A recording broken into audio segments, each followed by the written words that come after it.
where the oaks stand tall, a warrior lurks, sharp tools he hoards.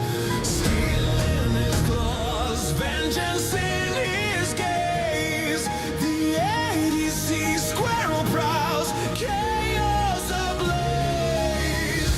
Blades glint, moonlit and cold. Tight and grip, stories untold.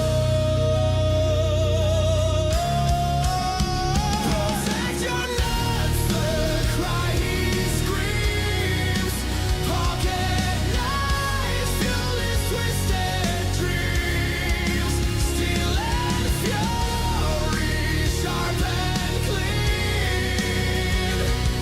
The EDC Squirrel reigns supreme.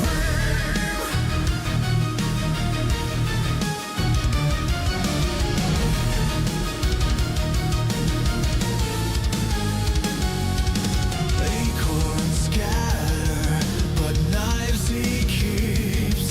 A forest arsenal, the shadows weep.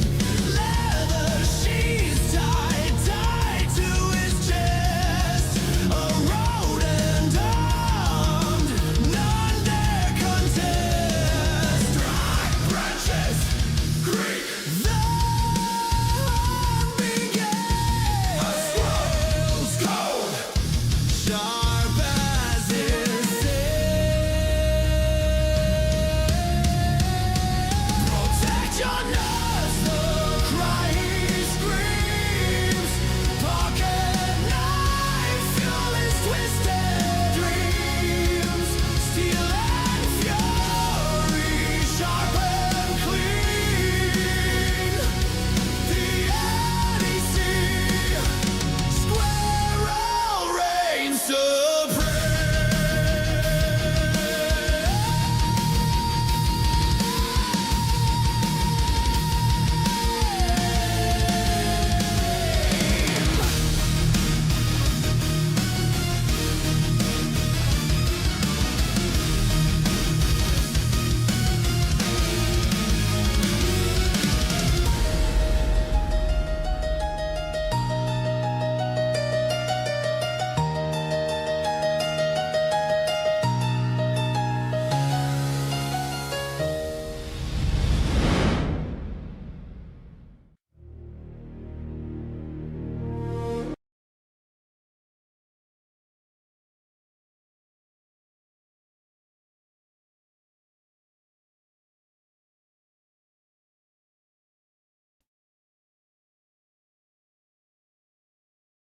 All right, let's see if this works. Hey, okay. All right, Windows Update changed my settings again. Hey, Razor Blake Sedge, how you doing? You're 5:30 heading into work, and oh, I caught you. Careful if you're driving. Congrats on being first. So far, the only. Starting a few minutes early. No big deal. Still getting things ready. Just thought I'd kick things off since I'm already at my desk. And ready to go in just a minute. Let's make sure I don't even have my light on. Thought it was a little dark in here. There we go. Okay, I think we're good. Let's get this over. All right, nice. Welcome to the EDC Squirrel. My usual Saturday chat and stuff, running late grocery shopping. Hey, I'm Morgan. Well, I was also a few minutes early, so no big deal.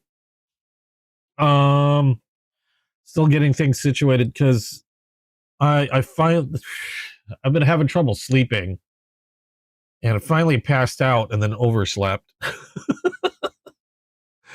Kind of needed it though. And it's snowing. Why is it snowing outside? But the snow stuff was done already. Go away. Go away, snow. I'm already done with the cold. How are you doing, Morgan? I don't know if Razor Blake's Edge is still there. I just caught his message when I opened up OBS. So I don't know if he's still around. But anyway, back for another Saturday chat. We'll give a few minutes. I'm just starting to spread the word out. And see who wants to jump by. I'm going to go ahead and hold on, I'm going to send a few other messages out. Because I know there's some people that have been wanting to check things out.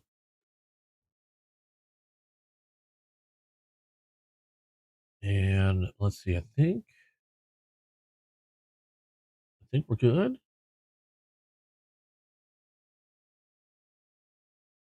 You'll be back when you get home. Oh, you're not even home yet. Snotty nose because of the weather change. Eek. I know how that feels. We're gonna give a few minutes, let things cook in here for a little bit. If you're in chat, say hey. Because I've got a few. I got not a lot. I've got a few new knives that I'm eager to show, and then some interesting stuff that I've been finding out and learning and coming across, as well as a couple other things. So I'm like I'm eager to get things started. And hey, Cluster Duck, you got my message. How you doing? You get to see the live as opposed to any of the just dumb videos I put out.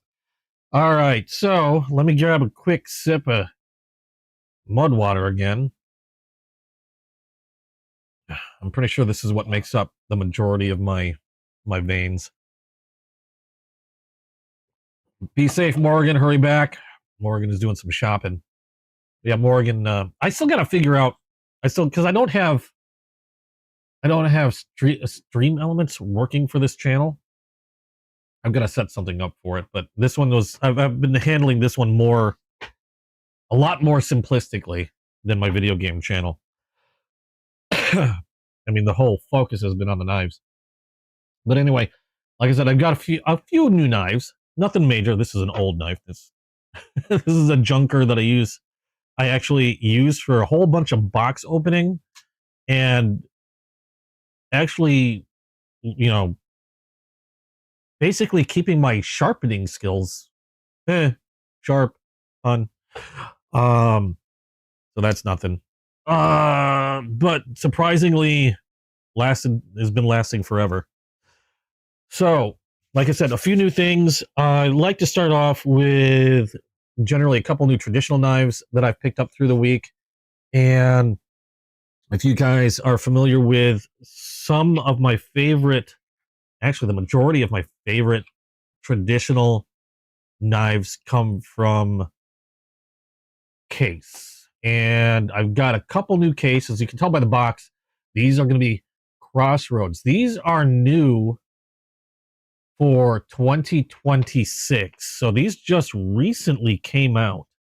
Now Crossroads isn't new. I think the Crossroads line came out, I believe, last year. And essentially they were, I'll pull an example out right now. They were traditional style Sodbuster Juniors from Case, but they use more modern materials as opposed to like Case's True Sharp steel or their high carbon steel. These are slip joint knives. This is Sodbuster Junior profile. And in this case, this one, I think actually this one's new for 2026 too, I believe. And this one is a rich light scaled handle with G10 inserts or liners and S35 VN steel. A very nice premium steel compared to the 420, or I'm not the 420. Their True Sharp steel is good. I mean, it's what they've been using forever. But it's nice to see a premium, newer, modern steel, some modern materials, but still have that traditional Sodbuster Junior type styling. This one's new because Rich Light was a new material I think they started using this year. But the two new ones that I just recently got, they've done another addition to, and I thought this is really, really cool. And hang on a second, because the weather changes. Morgan's not the only one that's snotty today. Holy cow. Okay. I can't remember the exact name on this, so I'm going to have to refer to the box. Okay. There we go. So the two new ones that I got just this last week. This one is a Seafoam Green Burl Crossroads. Now, the scale material is going to be, I believe yes, G10. So G10 scales with a nice seafoam green burl. Each one is going to look absolutely unique because no two are going to look exactly the same with that patterning. And they've included a pocket clip, which none of their Crossroads have had up until now, which is really, really cool, especially if you don't want to bother using the leather slips that you saw that last one I had in, like this one. Because generally most of my traditionals, when I carry them, I have a slip like this that I slide them in, and then I throw that in my pocket, and that helps keep it from bumping around with anything else I might have in my pocket. But this time they included some actually deep carry clips, which are really, really nice. Now they have rounded screws, which is but you've got quite a bit of space on that clip, and then it ramps up just a little bit.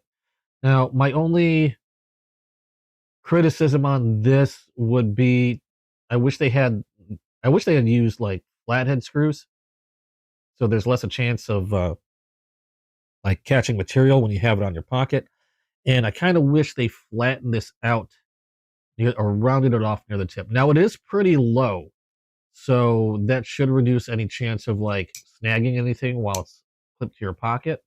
So that's not bad. I just wish they flattened it out. But otherwise, I'm just excited that they included a clip with this one.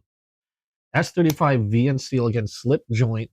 Just an absolutely beautiful G10 burl on this. Again, no two are going to look the same. The swirls are going to look different. And just really, really cool. Now, I've already oiled the pivot on this one. It had a slight burr on the blade, which was really easy to remove. Otherwise, nice and super sharp. Really good snap on this. And just really, really cool in my opinion.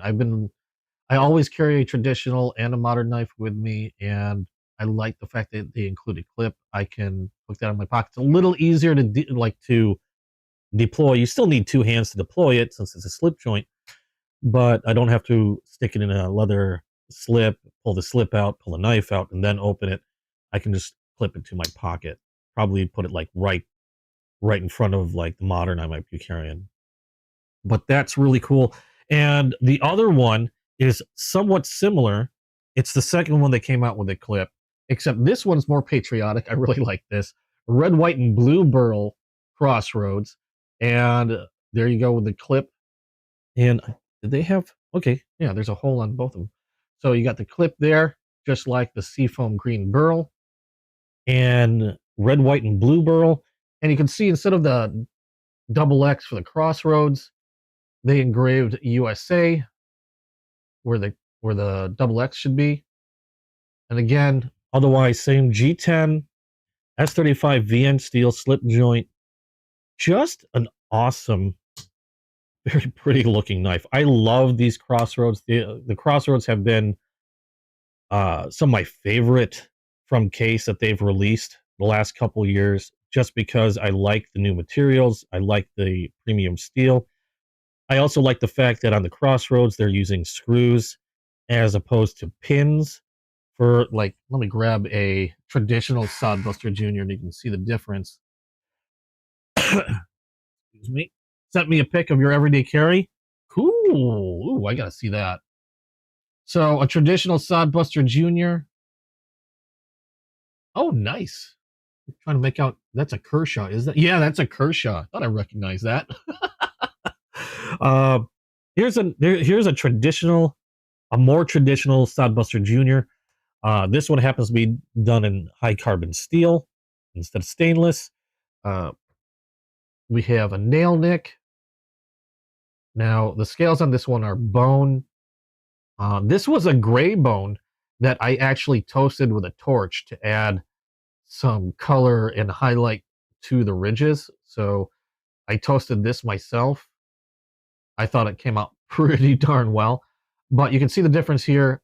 Generally or traditionally, case knives tend to be pinned as opposed to screwed, which nothing wrong with that. But obviously, as time goes on, and if you're using a knife very heavily, it's possible pins can loosen up over time. I haven't had that issue yet. I'm just going by what I've heard. So it's nice to see on the crossroads they're using the blade open there.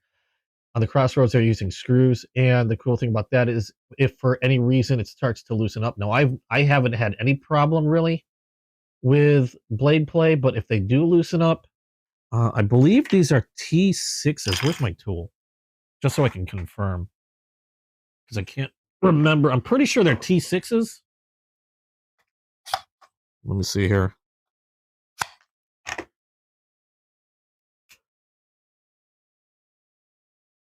Is that a T6? Yeah, it's a T6. Okay. So T6 screws, which are awesome because if they loosen up for any reason, you can also tighten them down. If you think that the slip joint's a little too loose or too stiff, you can adjust it since they're using screws there.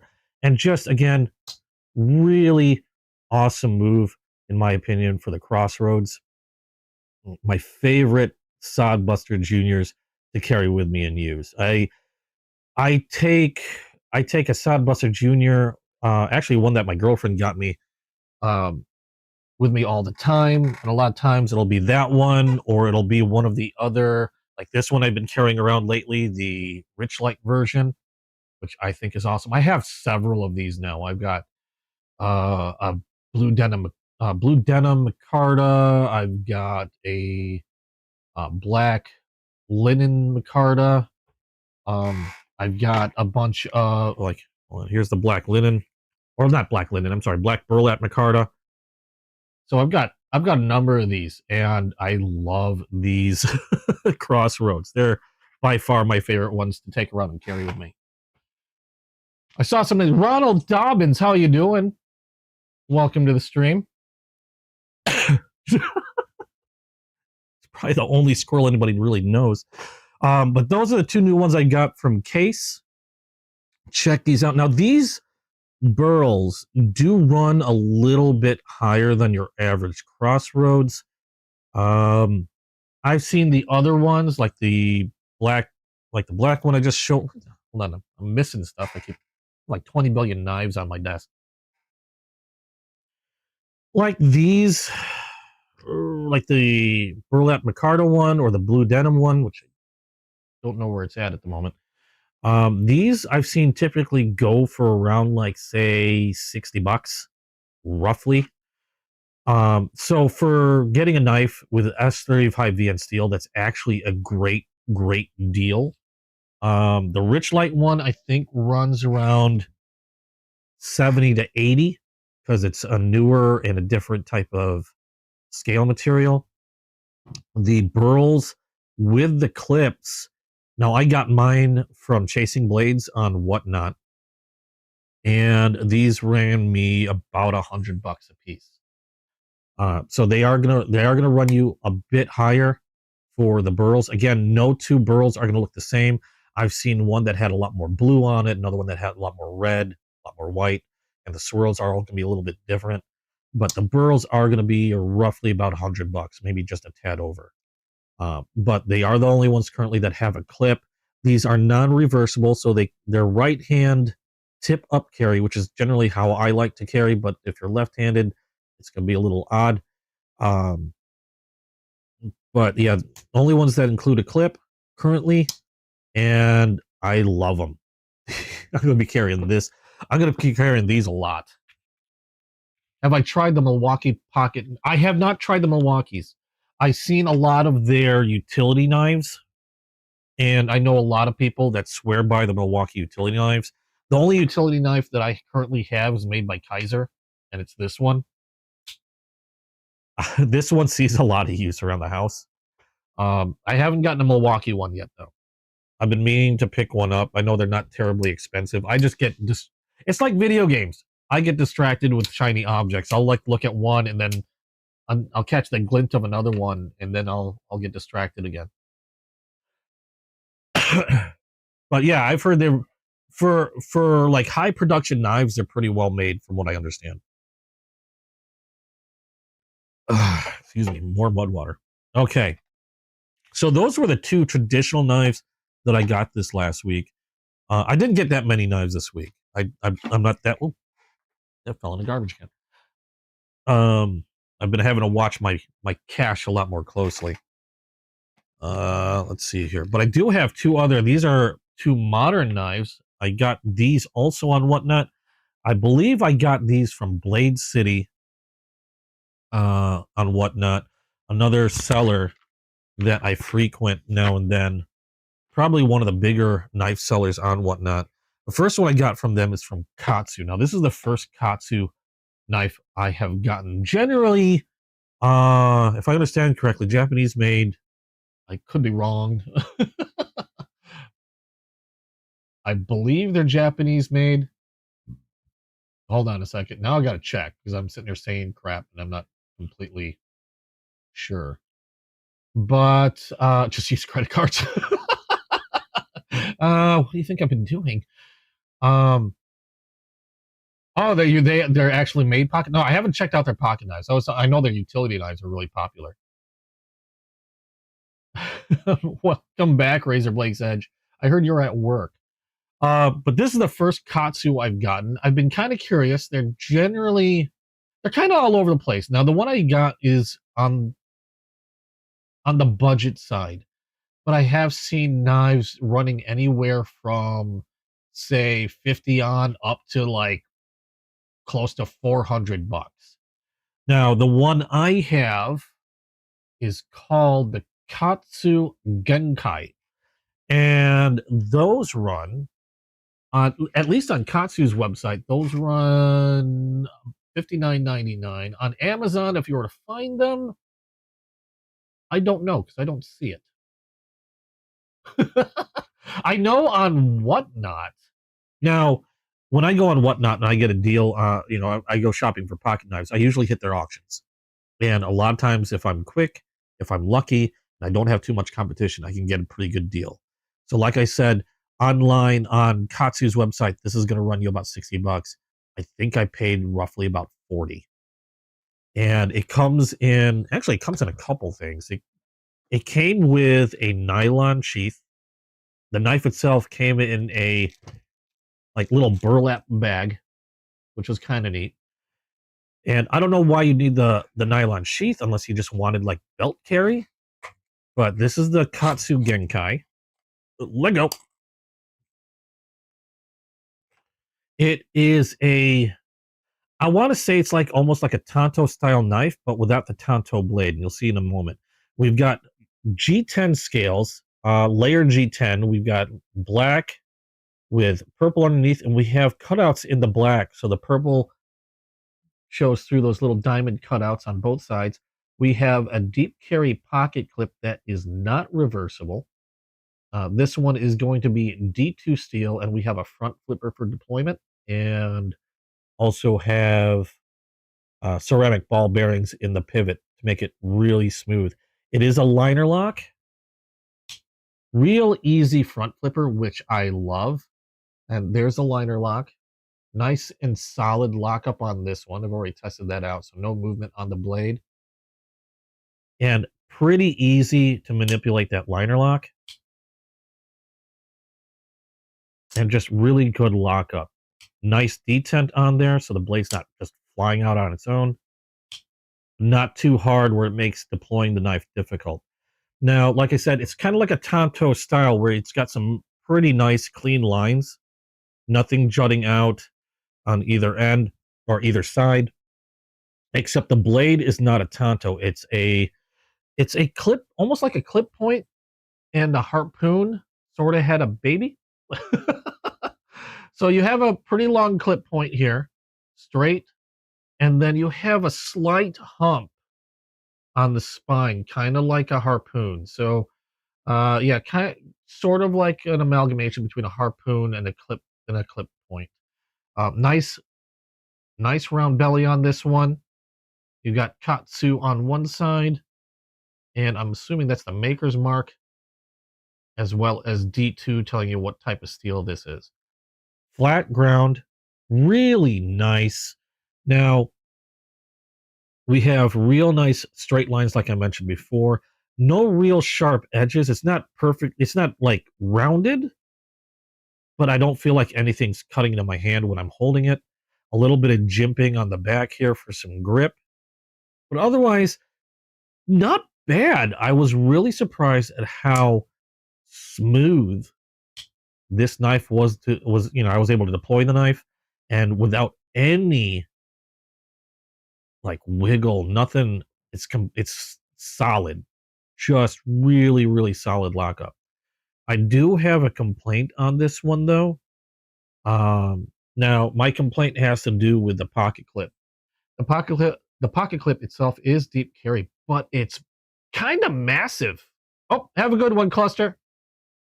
I scared Cluster off.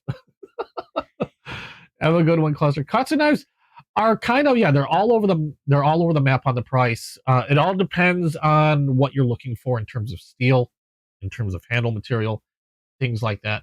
I haven't dove in into a lot of their knives. Again, this is the first one I got because I managed to get it at a really good deal, or at least I believed I got it at a really good deal. Obviously, if I wanted something with a different steel, like say, I don't know, let's see, what do they have? I'm seeing like genuine deer antler for the scales. I'm seeing stuff like ZDP, was it ZDP 189 for like the steel. Yeah, those are going to be running you like, well, the deer antler one's not too bad because it's got Damascus blades running at like 89 or 86 bucks. The ZDP 189 steel is going to run you like 340, and that's the price quoted on their site. This one I got, like I said, on Whatnot through one of the auctions, roughly around 40 bucks. Retail, I think, is going to run you about 60. But you've got D2 steel in here, pretty chunky. Look at the thickness of that blade stock. Pretty chunky D2 steel. Got a bit of a sharpening choil there. And again, like I said, really clean lines. I was just surprised at how smooth this thing was when I was manipulating it. But like I said, it's got a massive pocket clip. This thing is riding really high.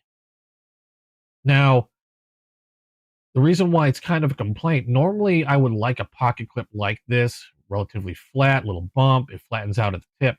But because this pocket clip is so big, two things. One, I really feel it behind my or underneath my knuckle when I'm gripping it tight. So I can really feel it in there. So I mean, if I'm cutting a few boxes or opening a few packages, no big deal. But if I'm going to be using this for an extended period of time, like say I'm going through a bunch of boxes or just stuff like that, I can see that causing a bit of a hot spot in there. It's not the most comfortable pocket clip. The other criticism I have is that when it is in your pocket and you have let me grab my display hot pants. When you do have it in your pocket, there we go. It's so the clip rides so high. You can see there you still have a bit of clearance over. Yeah, this is a thick jean seam pocket. So you have a bit of clearance there. So if you were to bump into anything, there's a good chance that if you hook onto it, you're taking it with you. You're going to be acquiring things on accident with a pocket clip like that. That's my only real complaint about this knife, because everything else on the knife, excuse me, the only thing else or everything else on the knife is, to me, actually quite fantastic. D2 steel isn't it's not my favorite steel, but it has amazing edge retention. So you won't have to worry about sharpening it anywhere near as often as anything else. It's not, it's like semi stainless steel. So you will need to make sure that you wipe it down regularly after use. If you got fingerprints on it, like I just did, make sure you wipe them off before you put the knife away. Give it a good wipe down cleaning, and quite possibly oil the blade lightly. Or I like to use wax. I like to use paste wax for my knives. I use mainly because I have so much of this around. I use Wicked Wax. A lot of other paste waxes would be perfectly fine. I know Wicked Wax can be a little pricey. I just have, I don't know why, but I have like a ton of this stuff laying around, and this will do, like this little thing has done I don't know how many knives, and I still have that, and then I have this chunky boy. So I've got Wicked Wax for the next year. But yeah, make sure you wipe it down. And a knife like this, D2 steel, should serve you pretty darn well for a good long time. But really neat knife. Not something that I probably will be carrying with me because size wise, I do live in a place with blade size restrictions. But I just thought it was a neat to have, and for the price that I was able to get this at, um, well, why not? Just another neat one to add in my collection. And also, I was curious about Katsu knives to see how they were, how they were. I've heard a lot about them. A lot of people love them. And I thought I'd check out at least the low end and see how those were. Because sometimes how they take care of their low end is a really good indicator of how they do or how they work with their premium knives. So this one might cause me a little trouble in the sense that now I kind of want to see what their pricier knives are like. But that's another one I got uh, sometime this last week. Um, Pretty neat find. I think I got pretty lucky with the pricing on Whatnot. Again, got this one from Blade City. So if you want a chance at a good price for something like this, I would seriously check out Whatnot. Blade City, again, one of the biggest sellers on Whatnot for pocket knives, if not the biggest seller that I've seen. They're one of the biggest sellers on Whatnot. And so you can usually get stuff at a pretty decent deal through them. Now, the last modern knife that I got this last week, let me put this off to the side, is also something I got from Whatnot, and also something I got from Blade City. I think I got these at the same time, actually. Lonnie, how you doing? Glad you can make it. Now, this is another Remet. I've been getting a lot of Remet lately. Remet's been taking a lot of my money. Because they have some of the most interesting knives, and they keep coming out with stuff that just, how do I say this? It's hard to not want. Ugh. More mud water. Hold on. I drank that one weird. You got a cough? But Remet has been coming out with some really interesting designs. This one is called their Cosmic. Where did I put it? I was just staring at it. There we go. I already took it out of the box. Hey, Terry. This one is called the Cosmic. Now, this is their budget version.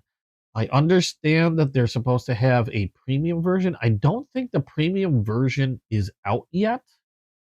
The budget version, oh, I thought I had their website open. Hold on a second. I can tell you a little bit more once I've got it open. There we are. Now, the budget version, exactly the one that I have, this one is going to be a 14C 28N steel blade, black washed.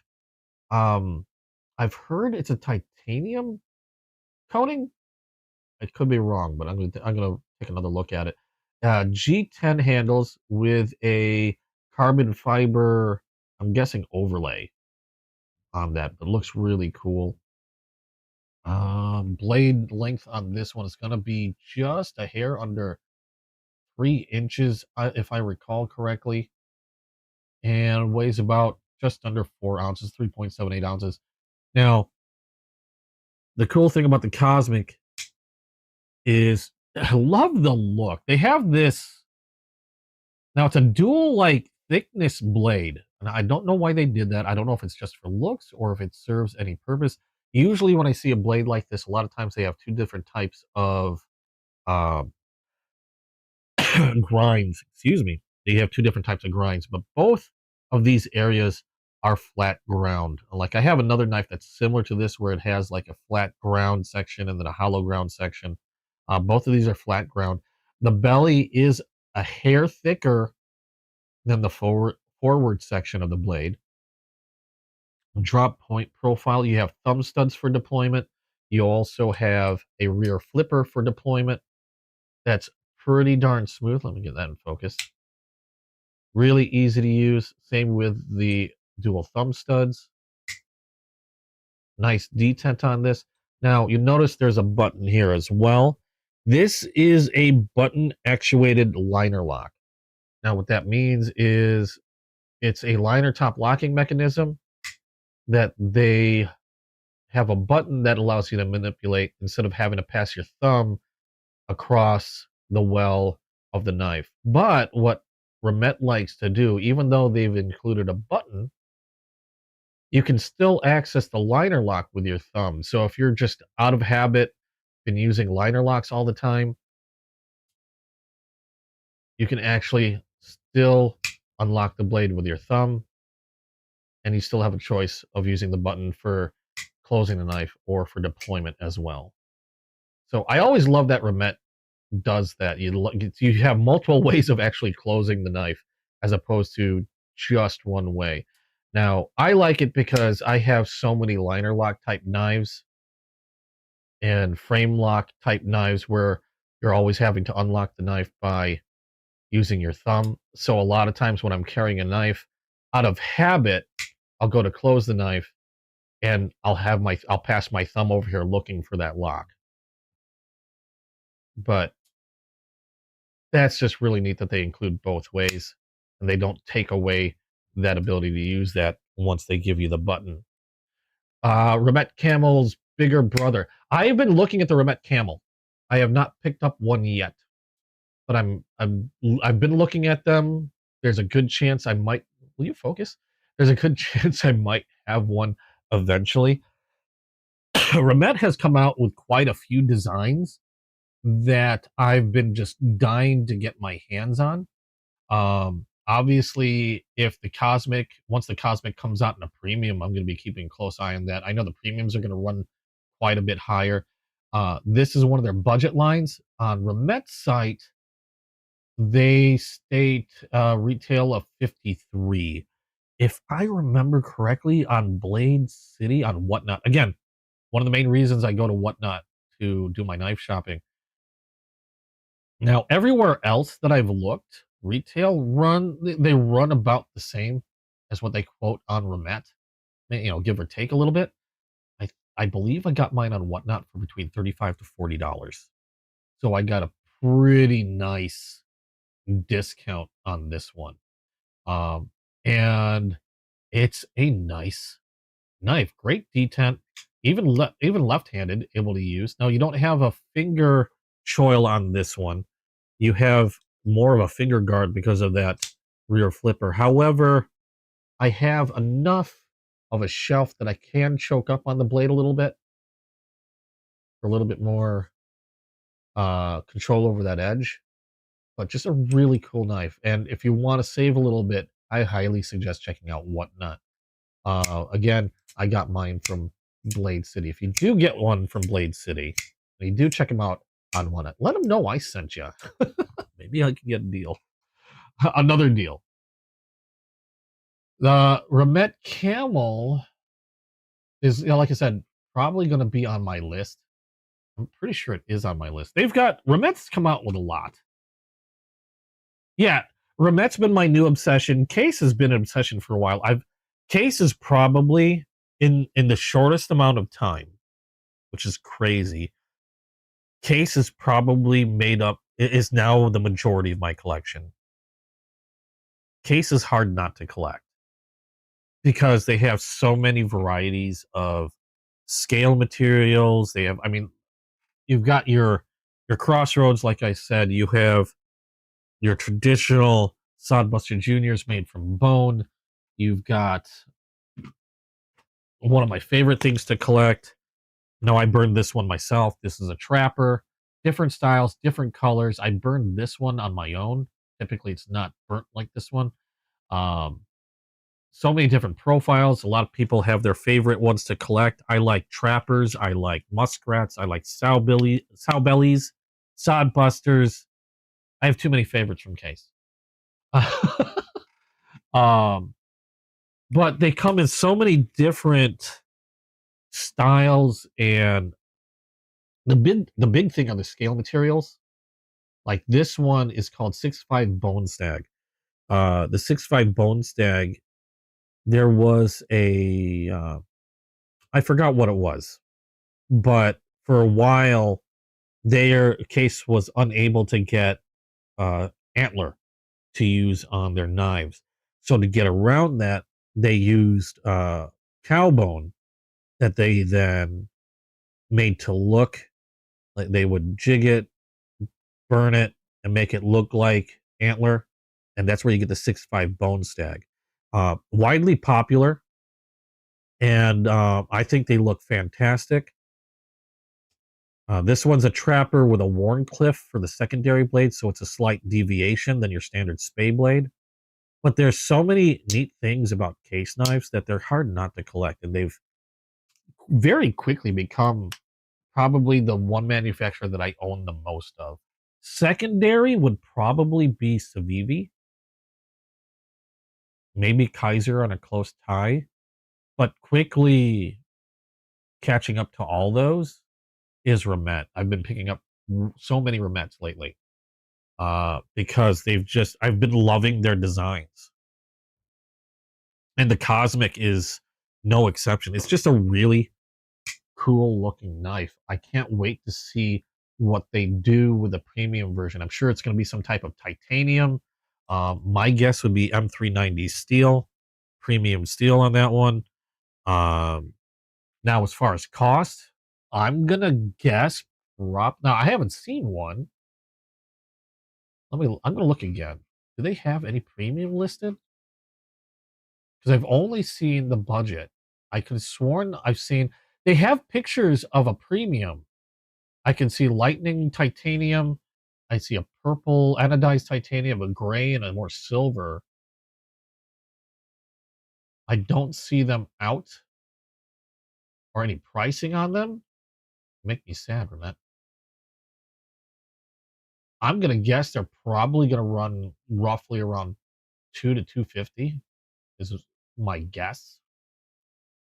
It's not gonna keep me from getting one. It's gonna mean that I'm gonna eat a lot more ramen.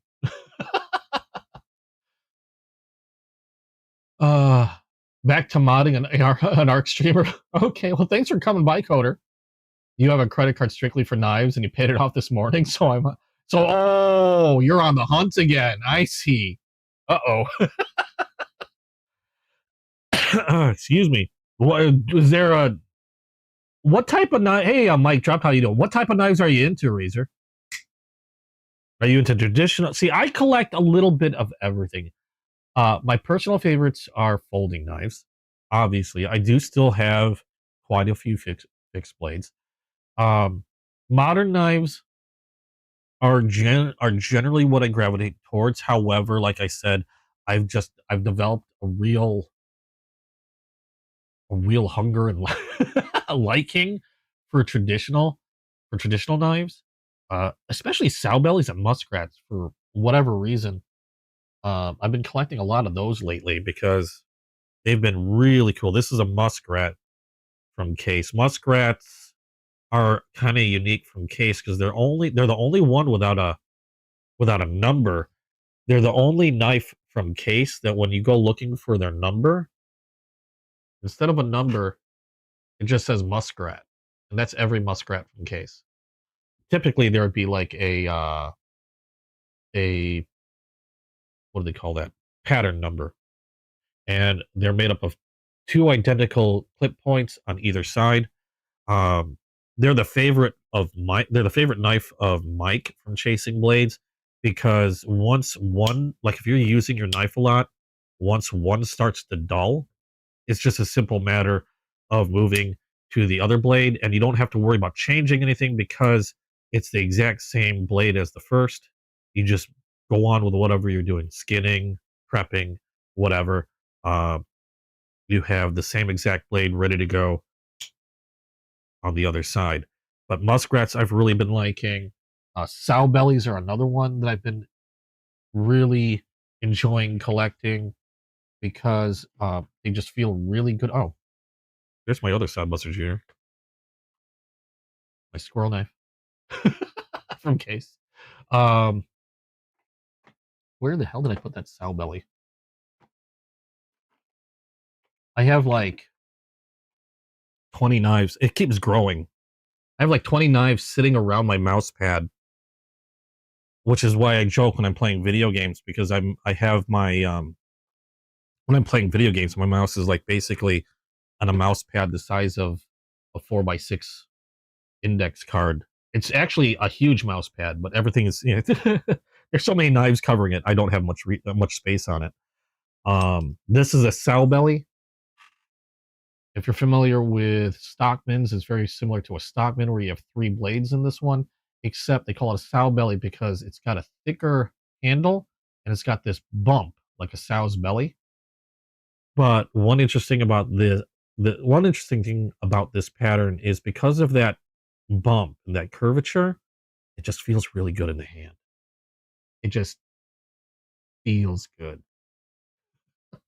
And you've got 3 blades on this one. You've got a clip point, you've got a sheep's foot, and then you've got a coping blade on the other end, like so. So this one, you got 3 different blades, and if one starts to get dull, well, you have 2 other choices to continue using and doing your work with. So another favorite pattern of mine that I've started collecting a lot of. I've got a few of these now. This is the one I've had for a while. Um, just really awesome blades.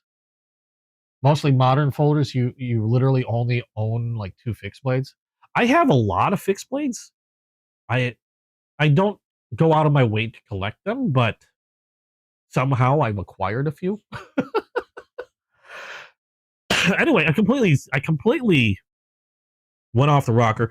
That was the Cosmic from Hermet. Awesome, awesome knife. I just like the styling on this one. Feels good in the hand. I love how smooth this is. You can hear the tink when I close it, maybe. I don't know if you can hear that in the mic. But really cool knife from Hermet, and very, very affordable, especially if you want to try to get one on auction on whatnot. That was the last new knife I got this week. I have a couple more coming in for next week. Obviously, we'll wait till the next live, and then I'll get to show you guys. I do have one more new thing that I did pick up, knife related, but surprisingly not a knife. This one is from Kershaw. The reason why I picked this one up is because of a knife that I got and showed last week.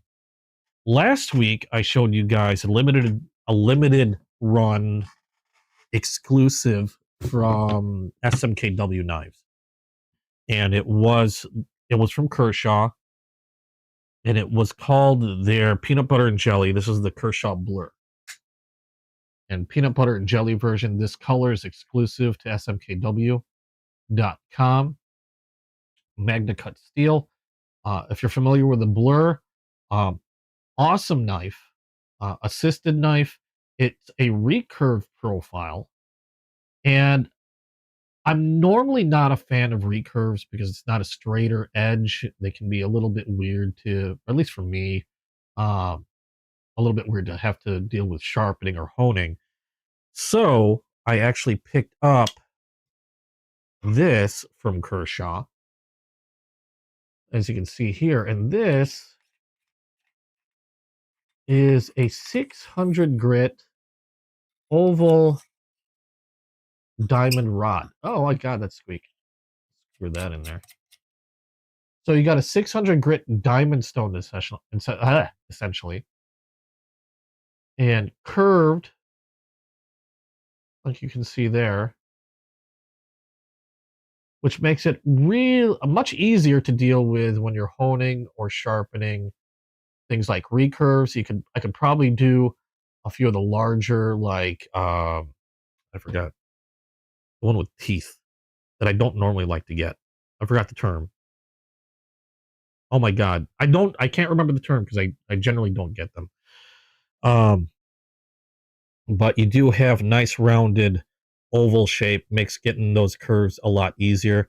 Pick this one up again. This one's 600 grit, and then when I'm done using it, the handle unscrews and I can slide it back in there for safekeeping.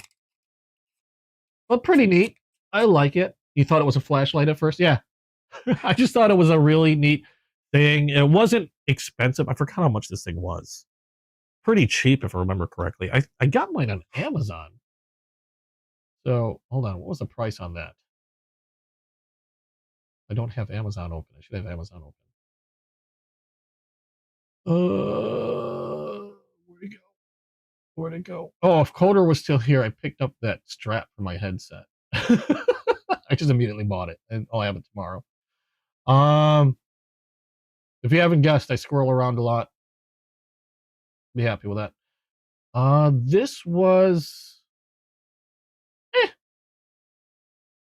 just like $26 for this sharpener, so not too bad for a 600 grit diamond stone.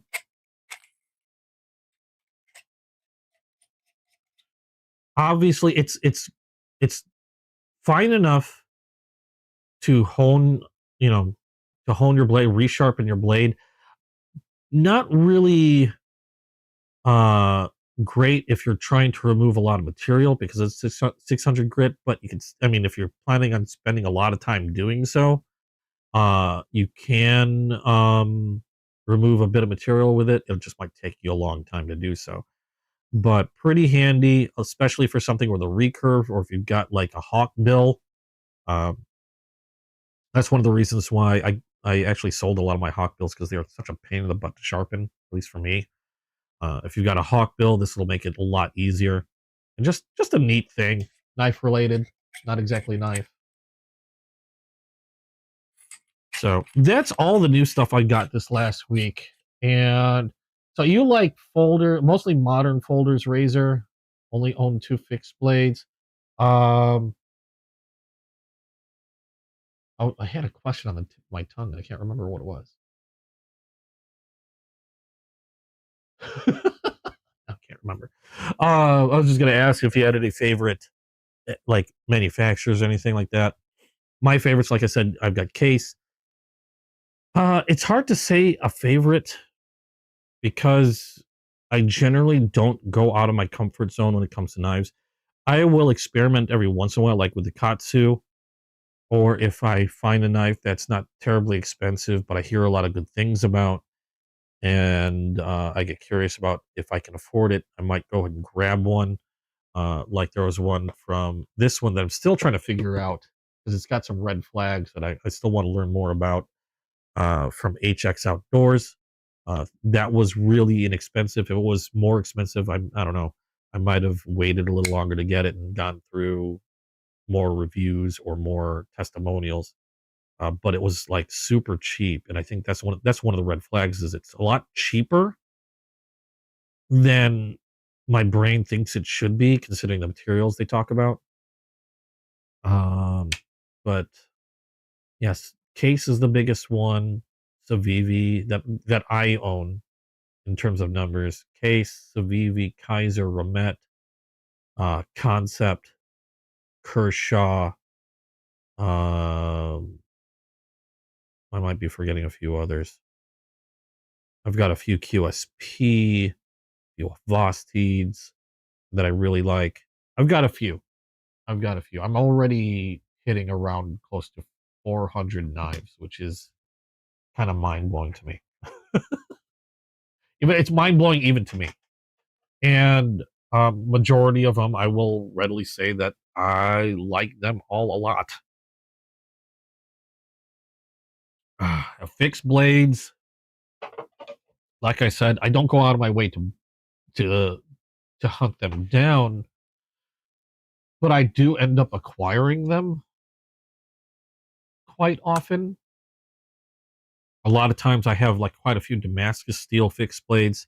I have like I recently acquired a few weeks ago a Buck 117, which I just thought was really neat.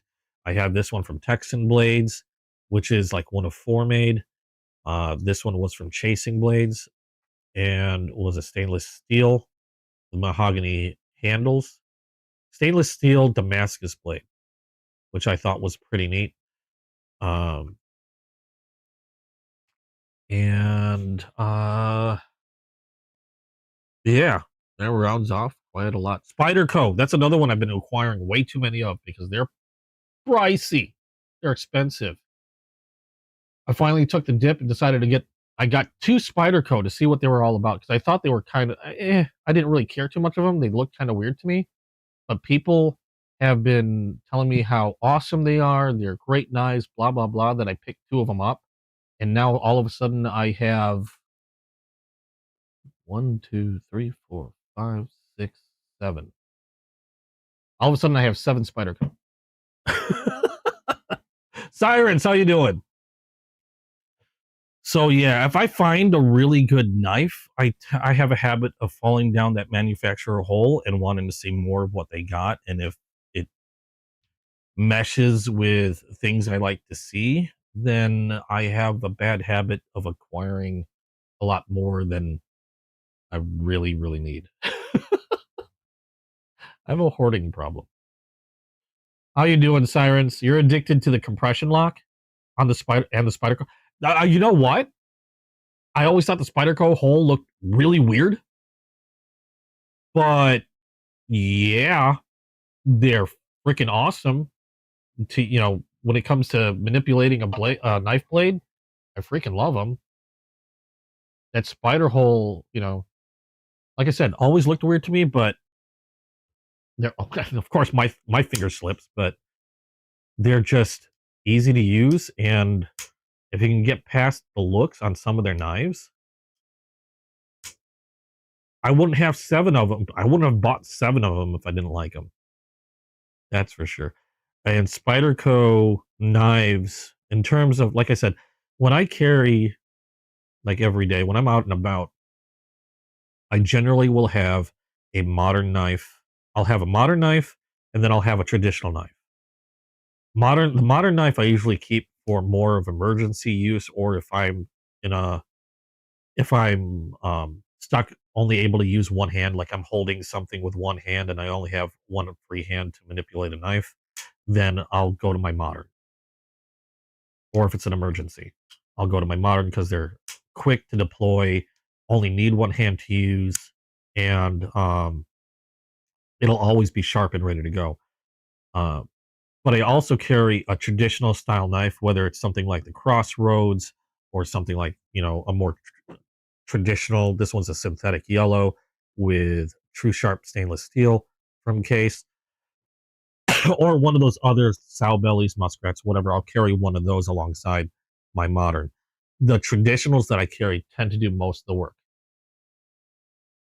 because a lot of times when I'm dealing with working with a knife, um, I'm generally not in a hurry. I don't have to worry about speed. I can pull out my traditional, do all whatever I need to do. I put it away, and because the traditional does the brunt of the work, my modern is reserved, and I know it's going to be sharp and ready to go in case of an emergency, because I haven't spent all day, like, say, cutting cardboard and dulling the edge at some point. Not that they dull that quickly, but heck, this thing could probably go through a good few hundred boxes, like a good few hundred feet worth of cardboard before it starts to have issue with maybe cleanly slicing paper. So it'll be a while, but that's how I carry anyway. How's the Mannix feel? I like it. I like it a lot, which is a problem because now I want another. Anytime I get a knife, that I like a lot, I run into the problem of wanting to get a second one. There's the Mannix. The one that I have is a Magna Cut steel salt with a G10. So it feels good in my opinion. I one thing I did notice on this one, I'm not feeling it now, but I did notice I had a little bit of blade movement creep up, but I just adjusted the pivot a little bit. And since then, it's been pretty good. There's just, I don't know if that's the pocket clip. Maybe if I don't hold the pocket clip. No, I'm not feeling it. Yeah, it's been gone since then. I don't use it as often simply because it is a much larger knife. And I generally don't carry large knives with me because of the blade restrictions. I do on occasion, but I usually don't. Um, because I mean, I could be walking around across the street, and next thing you know, they're a lot more strict. The rules change from county to county, city, whatever, which is in my opinion really kind of dumb. But I mean, it is what it is. So I don't carry it very often. I have carried it a couple times, but not very often. So it hasn't seen all that much use. Most of the time, anything that's done with this knife is at home, and just a lot of fidgeting because it is really fun to fidget with and really easy to use. The lock was also a little bit stiff, but now I'm finding it to be a lot easier to manipulate since I've been fiddling with it. So I guess it just needed a little bit of break-in. I know a lot of people that own Spydercos, depending on the model that you get. I've heard a lot of people say that, yeah, could use a little break-in and it'll smooth out and blah, blah, blah. And that seems to have been the case with a few of my Spydercos, like this one.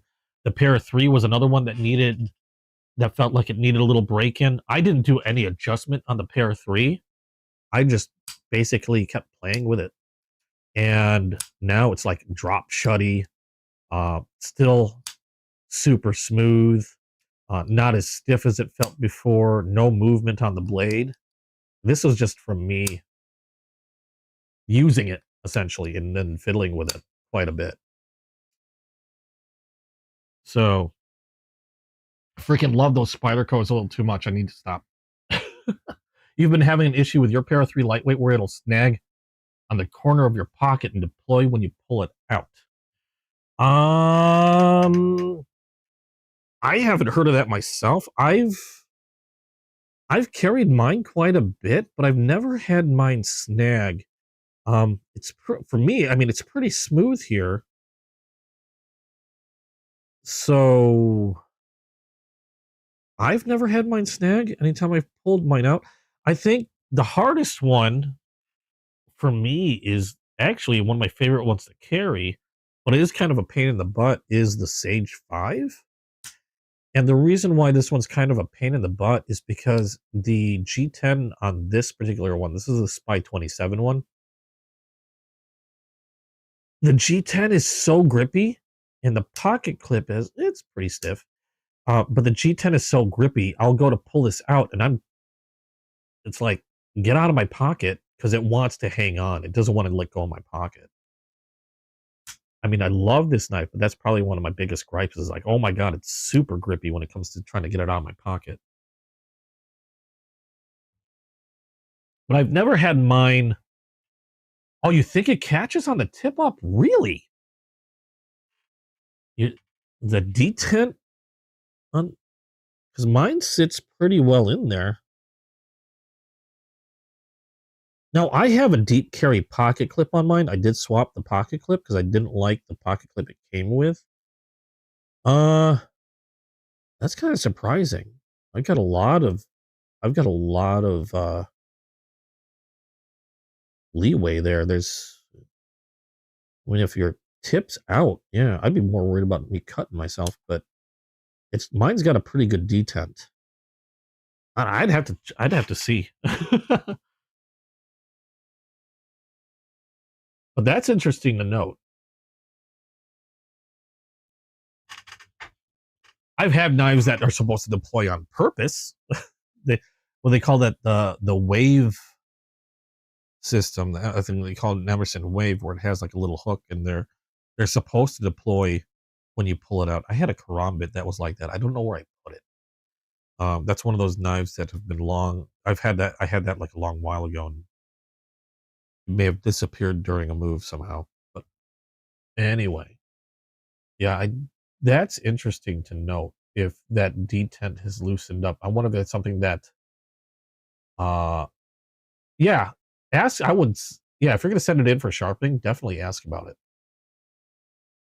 I do all my own sharpening, but if something's really weird, I won't hesitate to contact the manufacturer. I've done that a few times. I think Kaiser was. I've had to call Kaiser on a few things. Kaiser's been really good and taking care of me on that note. I've got to call Cobra Tech on another knife because I've got to get an OTF fixed, and then I think that's it. I've had to call Tecto on my other OTF because that one actually wouldn't close. Something broke inside, but they turned around and fixed that right away.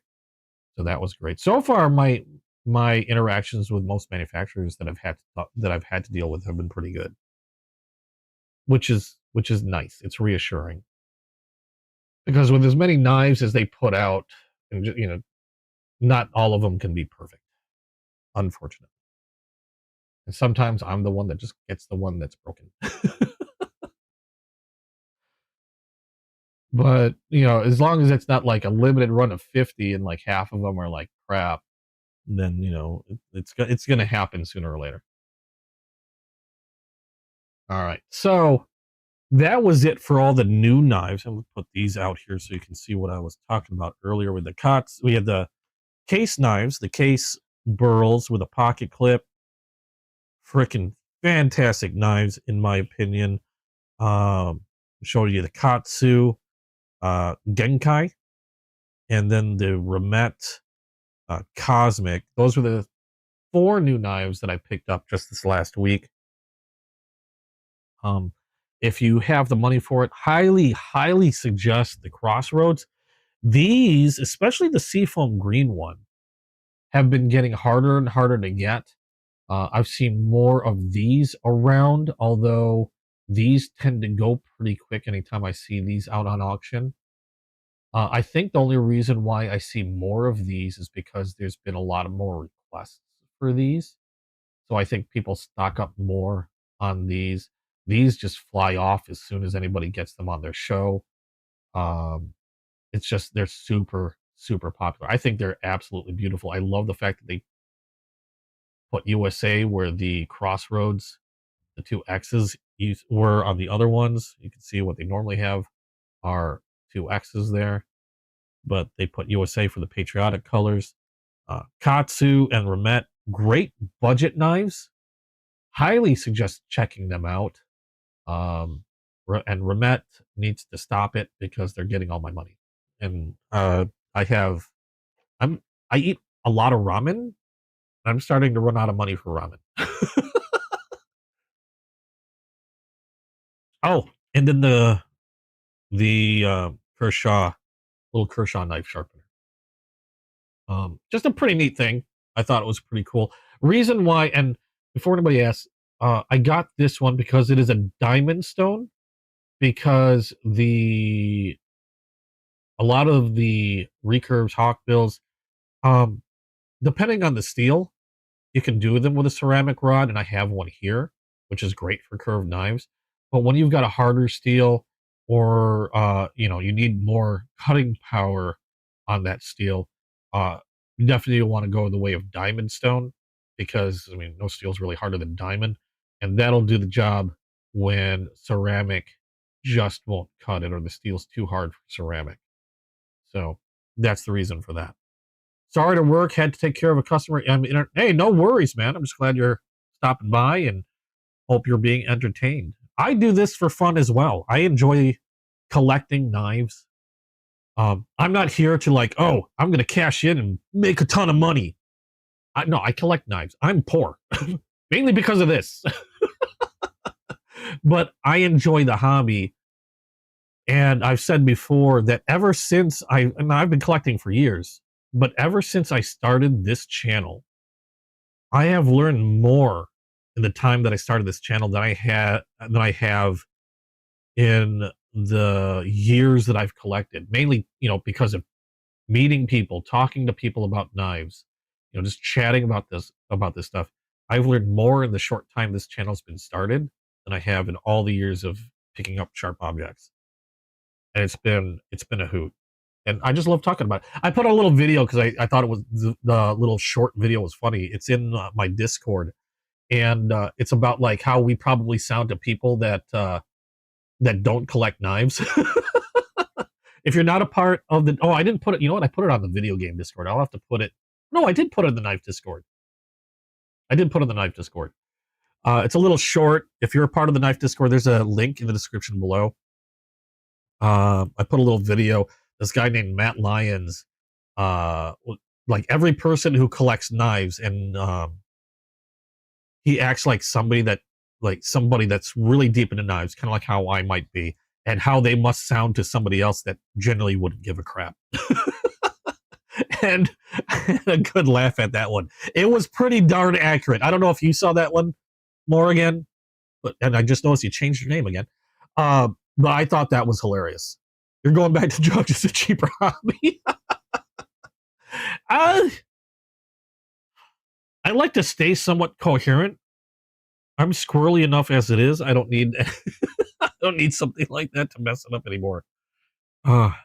Caffeine. That's my drug. That and ramen.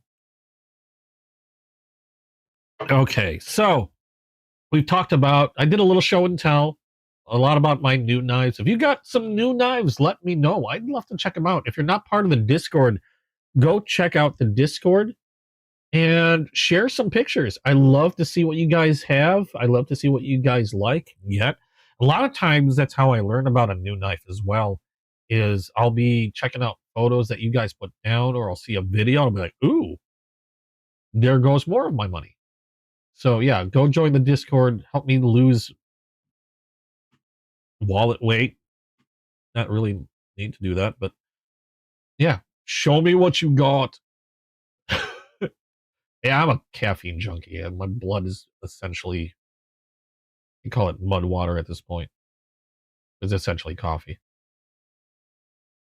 Okay, so like I said, that's all the new knives that I had gotten last week. I've got a couple more knives coming up next week, and a few other things to chat about. I saw some interesting stuff, and I don't know if anybody here, probably if you're into knives, you probably know who this person is. If you're not, you probably don't. But there's another, probably one of the bigger YouTube channels when it comes to talking about pocket knives. His name is Metal Complex. And now he dives into a lot more of the nerdier stuff than I generally do. I've fallen down that rabbit hole a few times, like blade steels, metallurgy, things like that. I've fallen down that rabbit hole. When it comes to the properties of different types of steel, like D2 steel, 14C28N, or S35VN steel. My personal favorite, if you're ask what my favorite steel is actually Magna Cut steel, and there's specific reasons for that.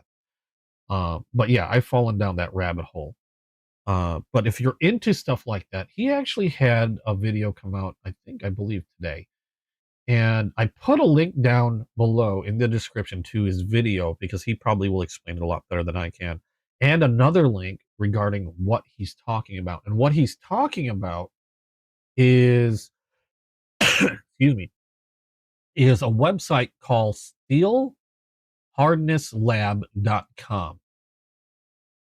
Now, what steelhardnesslab.com is, now I'm not into Reddit. There's a lot of goofiness that goes into Reddit, but there's some people on Reddit that essentially, if I understand correctly, do this for either a living or just like are hardcore, super hardcore into it. They developed this website called Steel Hardness Lab. And what they've been doing is they've been testing the steels uncommon pocket knives. And what they're doing is they're listing essentially they'll test the blade for the hardness. And the reason why this is important is while blade composition like S35 VN steel D2, while knowing what kind of steel it is could be important, that's not the only factor. You can have a very premium steel, but if it's not treated properly, it could be utter junk. Okay. So I could have MagnaCut, which is, like I said, my favorite steel, but if it's not treated properly and it's not brought to, say, like the optimal hardness, it doesn't matter that it's MagnaCut. It's going to end up being junk because either since it's not at its optimal hardness, it'll either be like uh, too soft and can roll easily, won't retain its edge like it's supposed to, or it could even be, if it's done too hard, it can be too brittle. Now, MagnaCut, I don't think can really be brought to too hard of a level, but it's just, one of the things that can happen. And then different steels operate better when they're treated at different hardnesses. What they've done is they put this all on a website, like on a database that's really easy to follow. And you can look up, it's still kind of in its infancy. So obviously it's not going to have every blade out in the market, but you can see what tests they've done on this site. If you have Spyderco knives, you can see what what a lot of their knives tested at. And because a lot of times these manufacturers will say on their website, like, oh, it's made out of this steel, and we advertise it as being this hardness. Sometimes they're not. Sometimes they are off.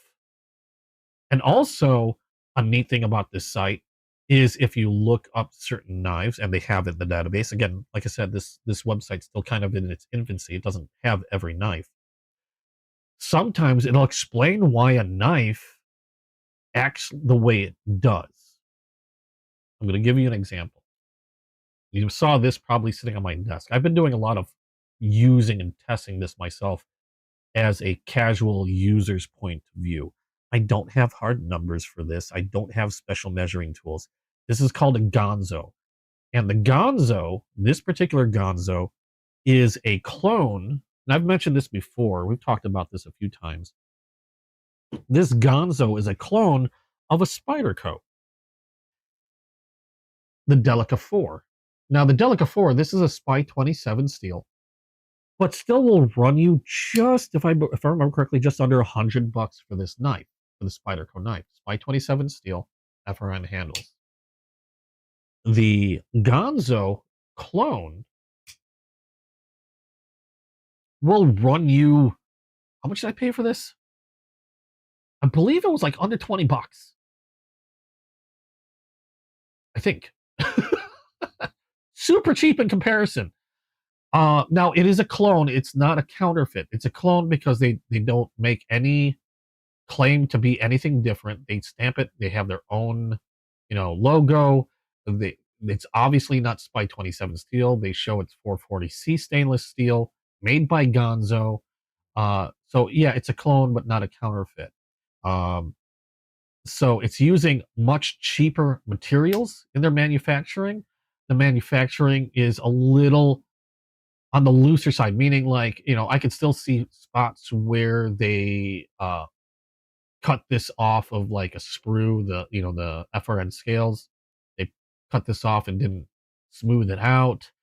It's not perfectly centered.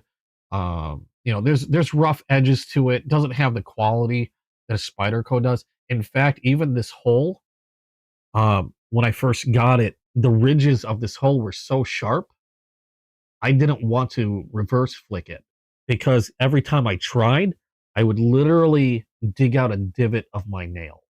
That's how sharp the inside of this hole was. What I ended up doing is I took a Dremel and I went around. I don't know if you can see it, but I went around with a Dremel and smoothed out the edge in order for me to be able to spider flick this knife. Because if I didn't do that, I wouldn't have a fingernail. That's the QC on this much lesser expensive knife. But back to the steel that we were talking about. I said that It also explains why a certain knife might act a certain way. Now, in my time using this Gonzo, it's a fine knife, especially for the cost. But one thing I noticed is that when it comes to using it, while I can easily put a very sharp edge on this, like a hair shaving edge, it wears down really, really fast. So I would have to sharpen this way, or hone it, or sharpen it way, way more often than I ever have to do with this with a Delica.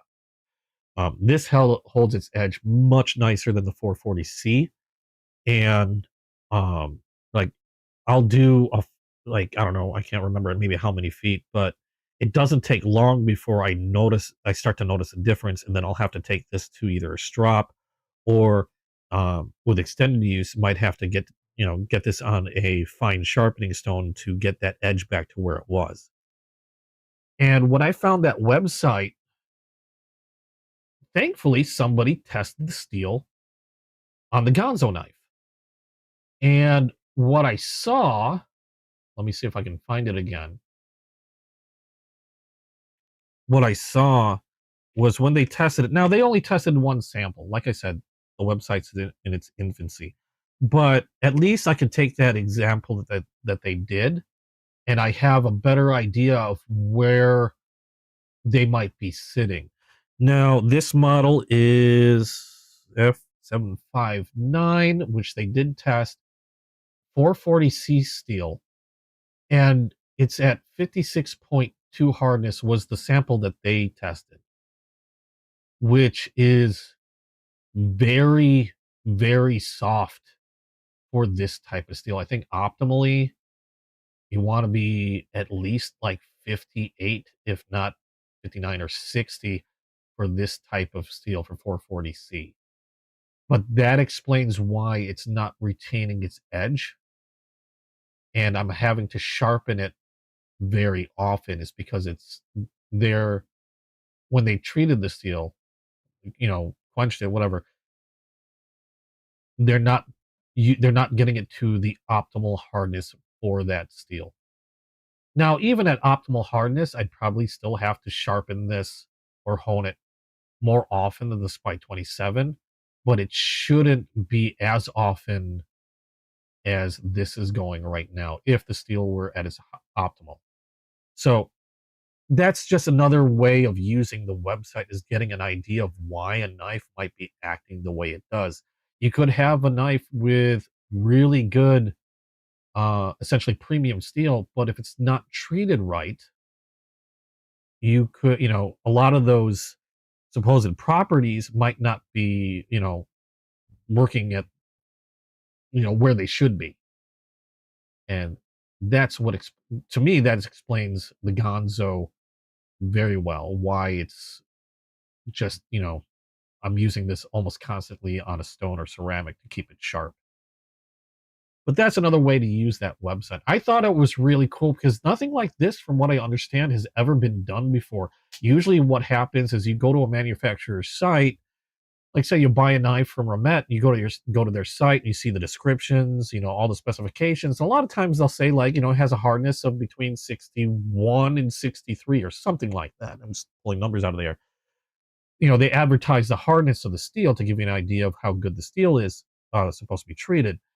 But in some cases, their advertising is off, and could be a lot lower than what they're putting on their website. Now, I don't know about Ramet. I'm just using Ramet as a case because I know sometimes they'll list the hardness.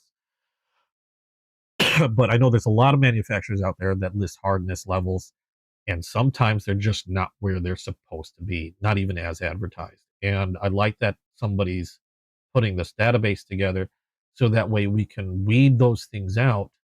And if you're spending a lot of money on a knife, you're getting what you pay for. You're getting what you would expect from those manufacturers that you're buying knives from. And you're not getting something that is not going to perform the way it should be. Now, this isn't too big of a deal because, I mean, it's so inexpensive and cheap. but it gives you an idea of why it might be so expensive and cheap. It's because, you know, the quality control and the hardness is nowhere near where it's supposed to be. It still works. I mean, yeah, I've used this quite a lot and it does what it needs to do, but it does dull a lot faster and I have to maintain it a lot more. And that website basically, it essentially told me exactly why. Other than the type of steel, it told me why that type of steel is underperforming. It's because the treatment wasn't done very well. Hey, a prelude, how you doing? Welcome to the stream. So if you haven't yet, I think it's a really neat resource. I can't wait to see them add more. But if you haven't yet, go check out steelhardnesslab.com and check out Metal Complex's video. Like I said, he explains it a lot better than I do. He's a lot more higher energy than I am, but he explains it a lot better. He's more into this stuff. I like to dive down that rabbit hole now and then. So something like this to me is actually neat to know. Might be more than anybody really needs, probably cares about. But I thought it was a good find, and it's a tool that I know I'll be using when I make comparisons because it's something that I like to know about. If I buy something that's Magna Cut steel, I'd like to see that it was treated properly because Magna Cut steel isn't cheap. Usually, a knife like that's going to run. The lowest I've seen is maybe around 140. Like Kershaw makes quite a few knives. I think Kershaw's the best manufacturer if you want a Magna Cut steel blade. You'll get it probably the best price through Kershaw. They have some awesome Magna Cut steel blades for really good prices, but they'll tend, Magna Cut tends to run pretty high. If I'm going to spend that money, I want to know that it's the steel's treated well. So I'm hoping that they test more and they continue to test more and they start getting averages, highs, lows. That'd be really neat to see. One thing of note, Spyderco is the most tested on that site, and Spyderco knows their steels. Their Spyderco steels are treated pretty darn good. But then they've been in the business for a while. They know what they're doing. They do a lot of research and stuff like that. And so that shouldn't come too much as a surprise. But Spyderco is the most tested knife on the site, and so far from what I've seen with Spyderco, they do a damn good job. So, yeah, cool site if you're into stuff like that. If you're a knife steel nerd, you'll probably love it. And I've already been ever since I saw that video today. I've been checking every knife to see what knives I had that were on the list. Unfortunately, they haven't tested any Remet. I didn't recall seeing. I think I saw like a couple concepts in there. You got a concept. You got a Spyderco Manix Salt XL coming today. You can't. Oh, that'll be cool. Check out. I got a Discord. Check it out. Love to see a photo of that. If you're not already on the Discord, people have been sharing stuff. I like that. One big surprise with that website is my Kershaw launch. It's a lot higher hardness than I thought it was, and actually really, really good. So I'm at least the sample that they tested. So I'm excited to see. I don't know. It's just a neat things like, oh, yay, my launch 2 or my launch 20 tested out like awesome. So one of those things. I'm weird like that. I like to know that I'm getting stuff that's supposed to perform well. Or, like I said, because these things aren't cheap. So if I'm going to be spending money on stuff like this, I'd like to know I'm getting my money's worth. And that's just another tool to help me know that I'm, putting my money towards something that's supposed to be where it's at. Yeah, Spyderco by far, it's weird. I don't know. It shouldn't be weird, I guess, because because of the amount of people that I know that have told me about them. But like when it comes down to videos, the Spydercos get the most. Like anytime I come up with a Spyderco video, they tend to get the most participation. Like, oh my god, like the comments blow up more than any other video I put out. People, more and more people pipe up on those videos than they pipe up and like on any other knife video that I put out. Do I sell knives as well? Not normally.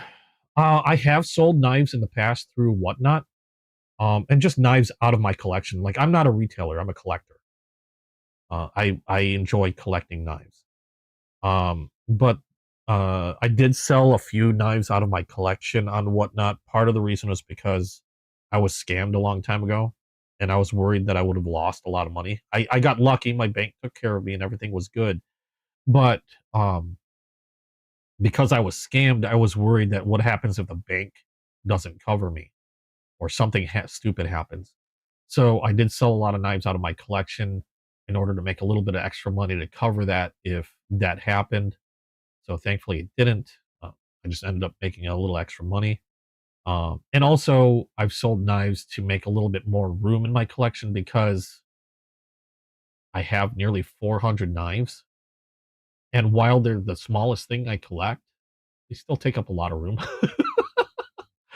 So, I mean, I've got a closet full of knives right now. So I've sold some knives just to make more space, but I'm not a retailer. I'm I'm everyday Joe, you know, casual user, everyday carry collector. I like to collect. Will I sell some knives in the future? I don't know. Depends. Maybe. If I see a knife that I really, really want that's really, really expensive and I don't have the money for it, maybe I will. I do know, and I mentioned this on my video game channel. I am very surprised how big and how quickly this channel has started growing because we're not even a year old. And I'm just doing this again, like I said, I'm doing this for fun. I enjoy collecting, I enjoy talking about pocket knives, I enjoy sharing what I get, I enjoy chatting with you guys. I said earlier, I've learned more stuff from starting this channel than I have in all my years of collecting knives. But we're actually getting close. I mean, I'm over 700 subscribers now, which I never expected. And we're getting close to 1,000. And I was thinking, if we hit 1,000, I very well might do a giveaway on some of the knives on my collection. So if I do that, it'll be when I hit 1,000 and actually maintain 1,000. And I'll probably run that through Whatnot because they take care of all the logistics and the rules and all that stuff. So if we ever make it and are able to maintain 1,000 subscribers, I'll probably give away not a ton, and I don't have anything super expensive, but I've got a few knives that I'd be willing to give away, and I might do that. So keep that in mind if we ever hit and maintain 1,000 subscribers. So you heard it here now. But yeah, I don't typically sell. I have a Whatnot store that mainly contains a bunch of guitar pedals and some Labubu stuff, and maybe some shoes. And it's just like stuff that like my girlfriend had obtained, stuff that I had obtained that I don't really need, and decided to go ahead and put up on a store on Whatnot. I haven't run a show in forever. I only ran like 2 or 3 shows. Um, so they're there if somebody wants to buy them, but I don't like. I'm not like trying hard to sell anything that I've got in there. They're just up there if somebody happens upon them and would like to buy them. I don't even think I have any knives up currently. I just random stuff. Just random stuff right now. Mainly because if I did have knives on there, they tend to sell pretty quick. Um, so that's why there probably aren't any knives in there. But anyway, yeah. So those were the new knives that I showed. Well, these weren't new. But these are the new knives this week. Talked about the steelhardnesslab.com website, which I think is an awesome tool. Go check it out yourself. I'm not affiliated with it in any way. I just happened to see a video from Metal Complex about it, and I thought it would be a neat little thing to show you guys if you're into the whole knife steel thing. If you don't care about knife steel, you just want a cool knife, then yeah, you probably won't care about it. But for those of you that end up tripping and falling down rabbit holes like I do, and I'm not like the biggest knife steel nerd around, But I do like learning about goofy, not goofy stuff, but I do like learning stuff about this. I think this stuff is pretty neat. And it just helps in my collecting, like I said, so I know what I'm getting into and I'm not buying, I'm not buying crap, as it were, unless I'm buying crap on purpose to test it out. So, and before you think, I don't think this is really utter crap.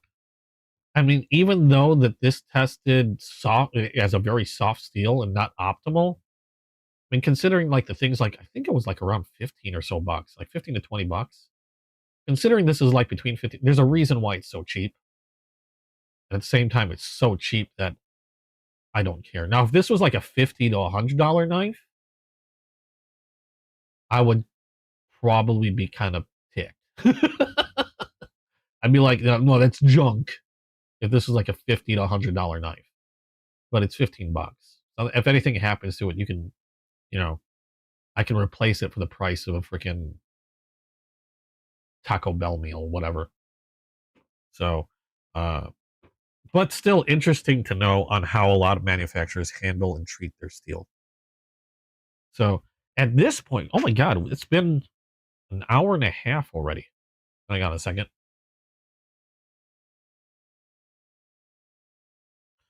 Now, I don't know how, ooh, I need a new chair. I don't know how long we'll run today. I normally run till about 6 o'clock, but at this point, I just generally open it up to whatever you guys want to talk about. No, this is a Gonzo. This is a Spyderco clone. It's a clone, not a counterfeit. There's big difference. But they're pretty darn cheap. Like I said, it's supposed to be a clone of the Delica 4. And I've been playing around with it because I know a lot of people that have mentioned Gonzo before, how they're great knives for really cheap. I will say they're okay knives for the cost. I don't think they're like great. I mean, they're great, I guess, if you want a Spyderco light knife and not wanting to pay the Spyderco price. But like I was saying, I have to maintain this knife several times over uh, the knife that this was supposed to clone. I'm always having to rehone. I'm always having to resharpen because it does wear down a lot quicker. It doesn't maintain its edge anywhere near like the Spyderco does. But at the same time, this is only like around 15 bucks, 15 to 20 bucks. So, I mean, I guess it depends on what's more important to you.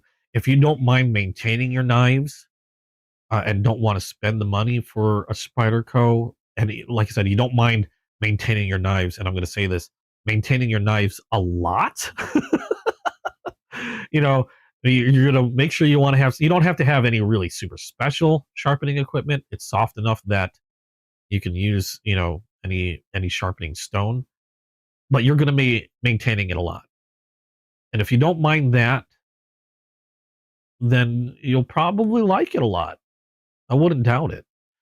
But if having to rehone and resharpen all the time is an annoyance and you don't like to do that, you're going to hate this thing. You're going to hate it a lot. You're at that point, you're going to be better off spending the money on a uh, much more higher quality knife with a much better premium steel. Putting your money towards something like that. It's going to be more expensive, but you're not going to be spending all your time trying to keep it sharp like you will with this. Now, and like I said before, I can get this thing hair shaving sharp. It's easy to get this sharp, but it's also very easy for this to get dull. This dulls faster than anything else I've owned, with exception to maybe this one. And I know this is cheap as hell too. Although this was more expensive than that thing when I got this. I think this was like 30 bucks. This is an SMW or SNW Smith and Wesson something. I can't remember. It's what I consider it's a beater knife. I use this when I need a knife for something that could very well damage, I know could probably damage it. Like this one, I don't care. if this dies. Um, but it's held surprisingly well. I do have to sharpen it almost as often as this thing. But it was also a nice way to practice my sharpening.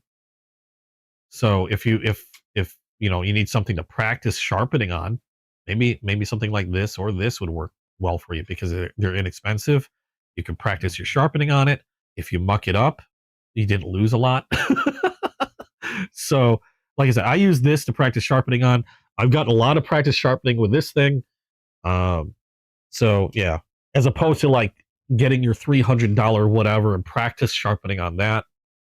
If you muck that up, that's going to hurt unless you just happen to be super rich, which I am not. You have a sharpener that you have right there. Oh, you have one of these, but you haven't used it yet. I haven't really used this yet either. It's your typical rod. Um, the sharpener that I've probably used more often than anything in the world is this thing.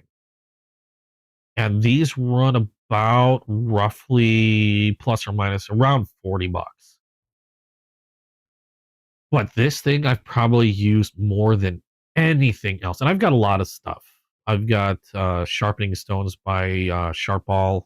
They're diamond plates. I've got another sharpening system from Worksharp, which is who makes this here. Worksharp makes this. I have a sharpening system from Worksharp, a fixed angle system. I'm thinking of getting their electric belt sharpener eventually to try it out from Worksharp.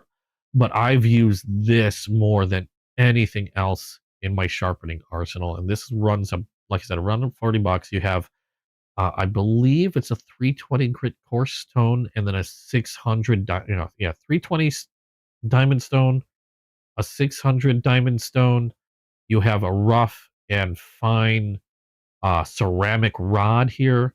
You even have another fine ceramic rod for serrations here. These stones or these diamond plates flip out when you're not using them. So that way you keep them nice and protected. They're held in with magnets.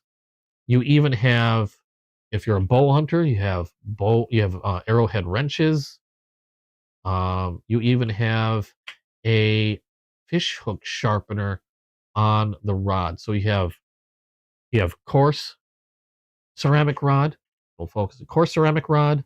You have a fine ceramic rod, and in between there's a groove here if you want to sharpen fish hooks.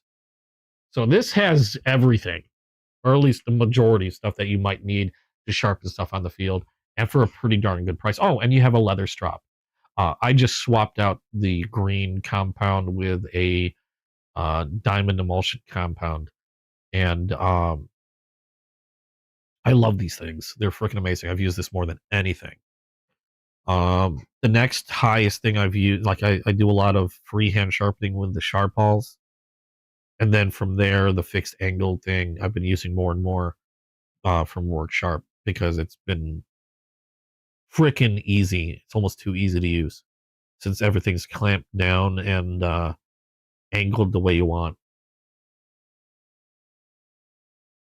So that I highly recommend this thing. If you need something to carry around with you, right here. Probably one of the best things you can carry in terms of uh, e- uh, capability and cost. Now, the reason why I got the rod was, like I said, because I wanted something that would be easier to use for knives that have unusual curves, like hawk bills or um, that Kershaw Blur that had a recurved profile, slightly curved blade edge. You can still use a flat stone or flat plate. It's just a little harder. You're using the edge of that plate to get around, to deal with that curve. I decided to check this one out because it's an oval shaped rod. I thought it'd be easier to maintain unusually shaped curved knives like that. I just thought it'd be an easier way to do it. I haven't really used this yet, um, but I will give it a shot once I find enough to use it on and see how well it works. I have no doubt it'll work fine. I'll put that away. So there we go. Any other questions? I'd love questions, or if you guys have like new information, like new knives you've heard about that I might want to check out in the future. Again, this is where I learned a lot of my stuff. I learned just from chatting with you guys. You guys are a vault of information I love tapping into, and that's primarily why I hold these lives. It's because it's fun to chat. I've met so many of you through the lives that it's fun. You need to sharpen your raccoon. You have a Vosteed raccoon. Love that thing. They have you seen the slims? I want to get my hands on one of the titanium slims, but they're a little pricey, and I've been a little spendy already. But they have they're titanium scaled, and they're a lot thinner than your typical raccoon. And I'm really curious about how nice they are. I mean, I love my raccoon. I do want to get a slim though, just to check them out. They look really cool. I prefer, because of the blade size, I would prefer if they had a slim porcupine. I really like the porcupine. I don't know where my porcupine is. My porcupine's your porcupine is in another castle. Hold on, moving. Oh my god, that thing's heavy as freaking hell. Either that or I need to work out more. I've got several cases. This is getting out of hand. There they are.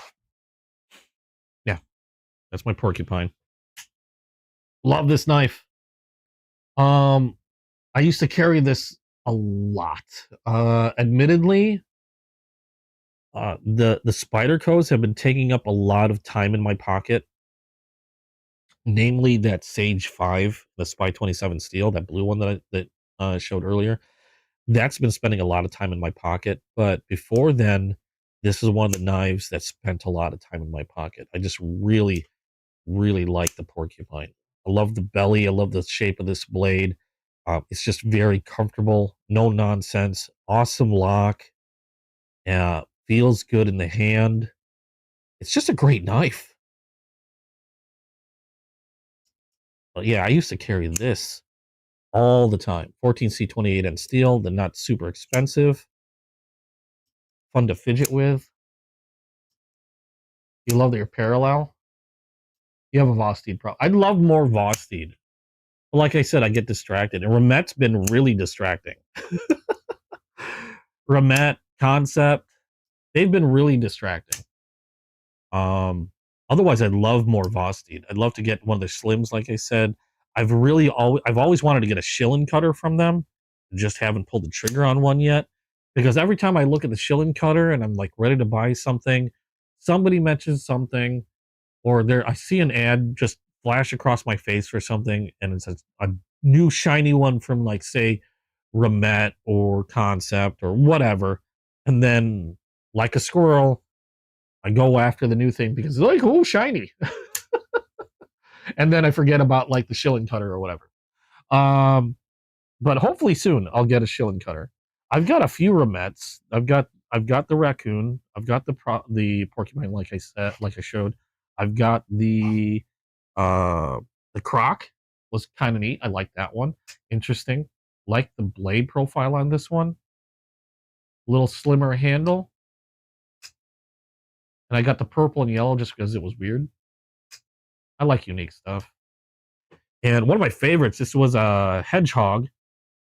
I forgot what they called this G10 color. Love this knife. Chonky, nearly overbuilt little sheep's foot. Love this knife. This is another one that I liked to carry around with me. It's just a really nice overall blade. Pretty chonky though. Not that I have a problem with chonky. S35 VN steel on this one. I don't believe this was a limited or exclusive. I don't think it was. But love the hedgehog.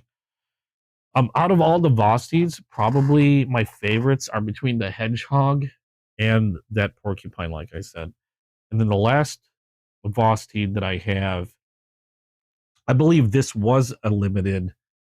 I think I can't remember if this was an exclusive from Going Gear or from Blade City on Whatnot. The scale's not exclusive, but I think the Dune colored or Dune coated blade plus these scales were a limited exclusive. You got the Dune coat on the blade, and then the what do they call these scales? They had a weird name for these. It's gonna bug me. Spyderco has something like this. That's the reason for the squirrel, because I tend to go all over the place. I'm easily distracted.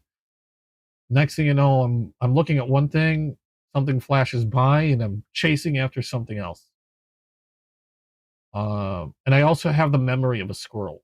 Well, no, squirrels probably have a better memory than I do. They remember where they put their nuts. I have the memory of a gnat. I can't remember crap, which is why I'm having to look this up, because it's going to bug the heck out of me. What? I know Spyderco makes something like this as well. I'm trying to remember the name of that scale. It's like a resin scale. It's going to bug me.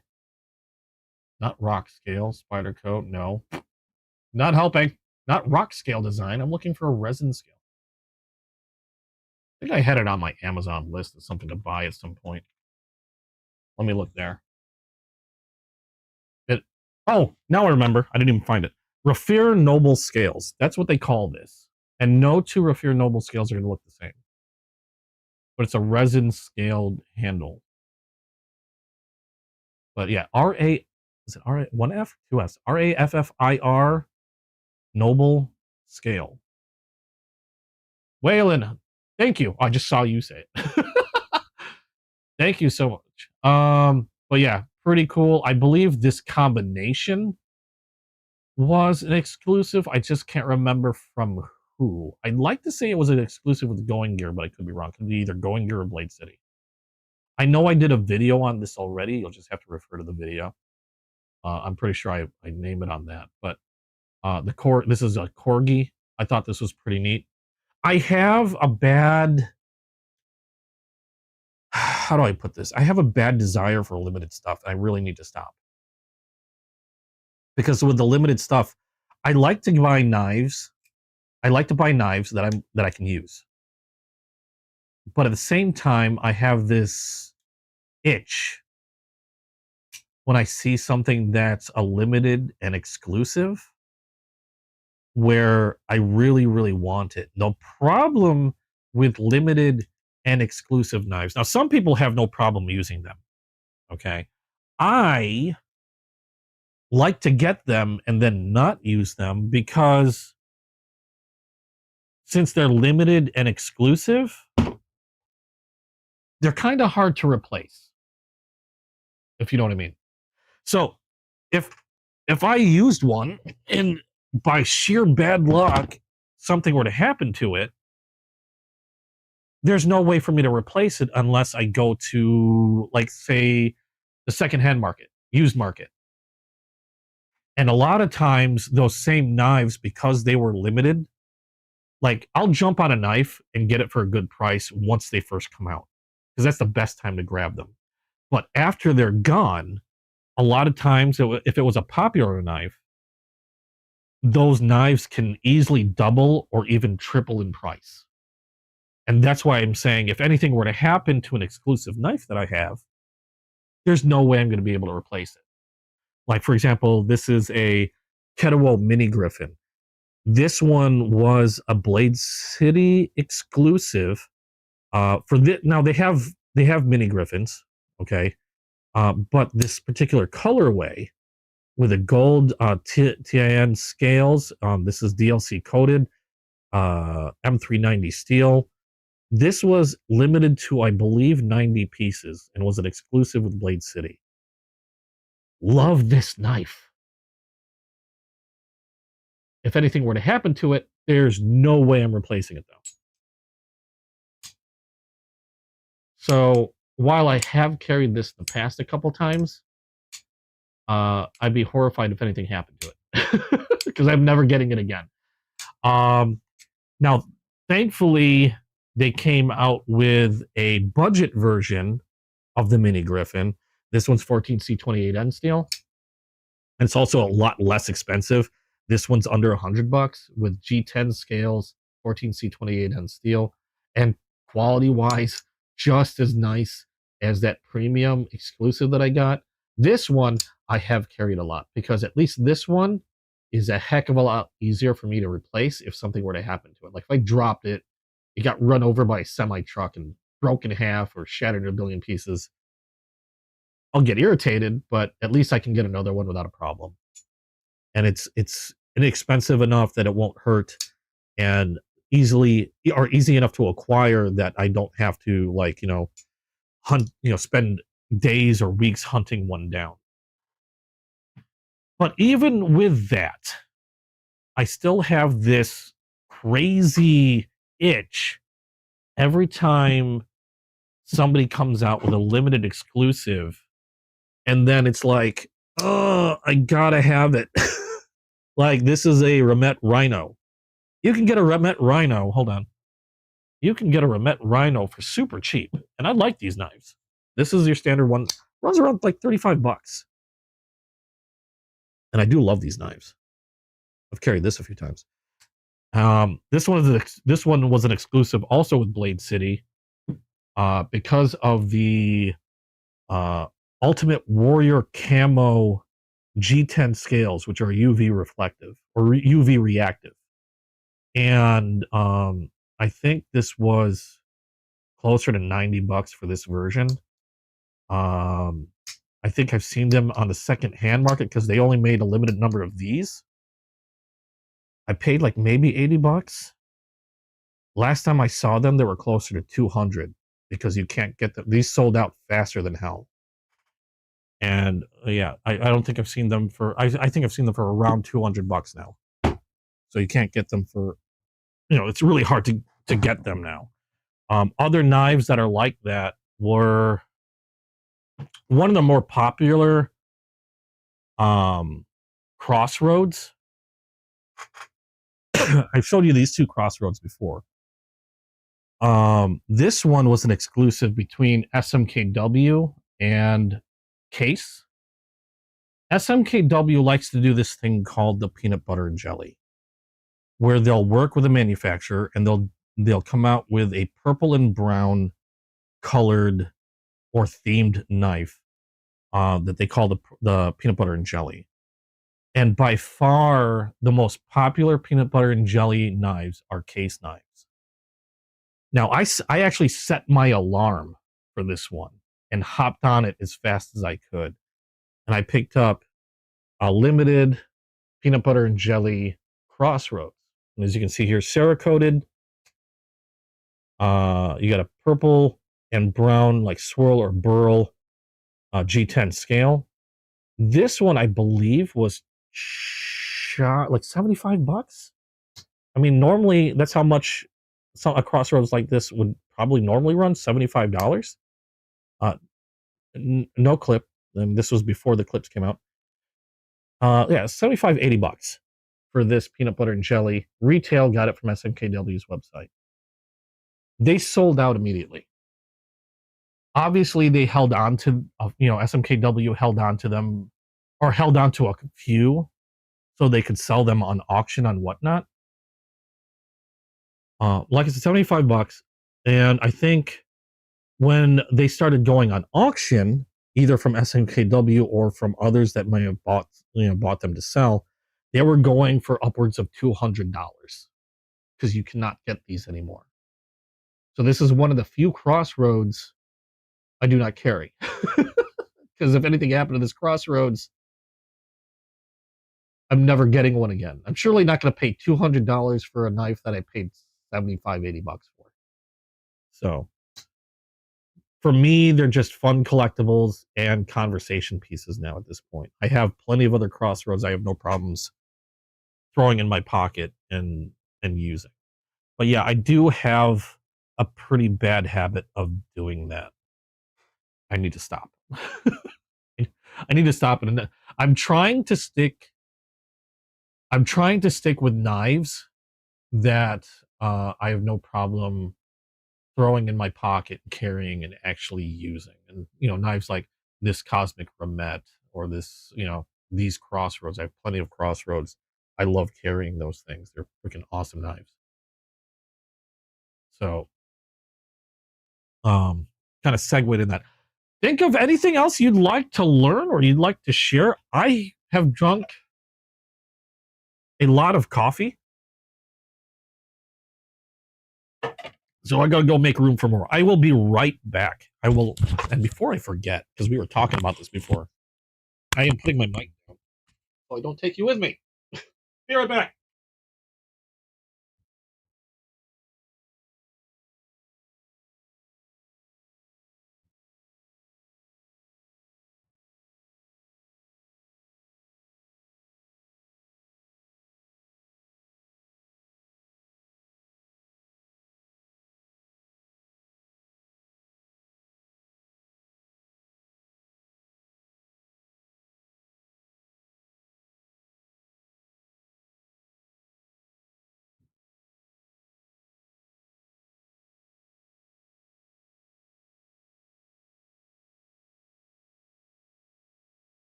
Did it get colder in here?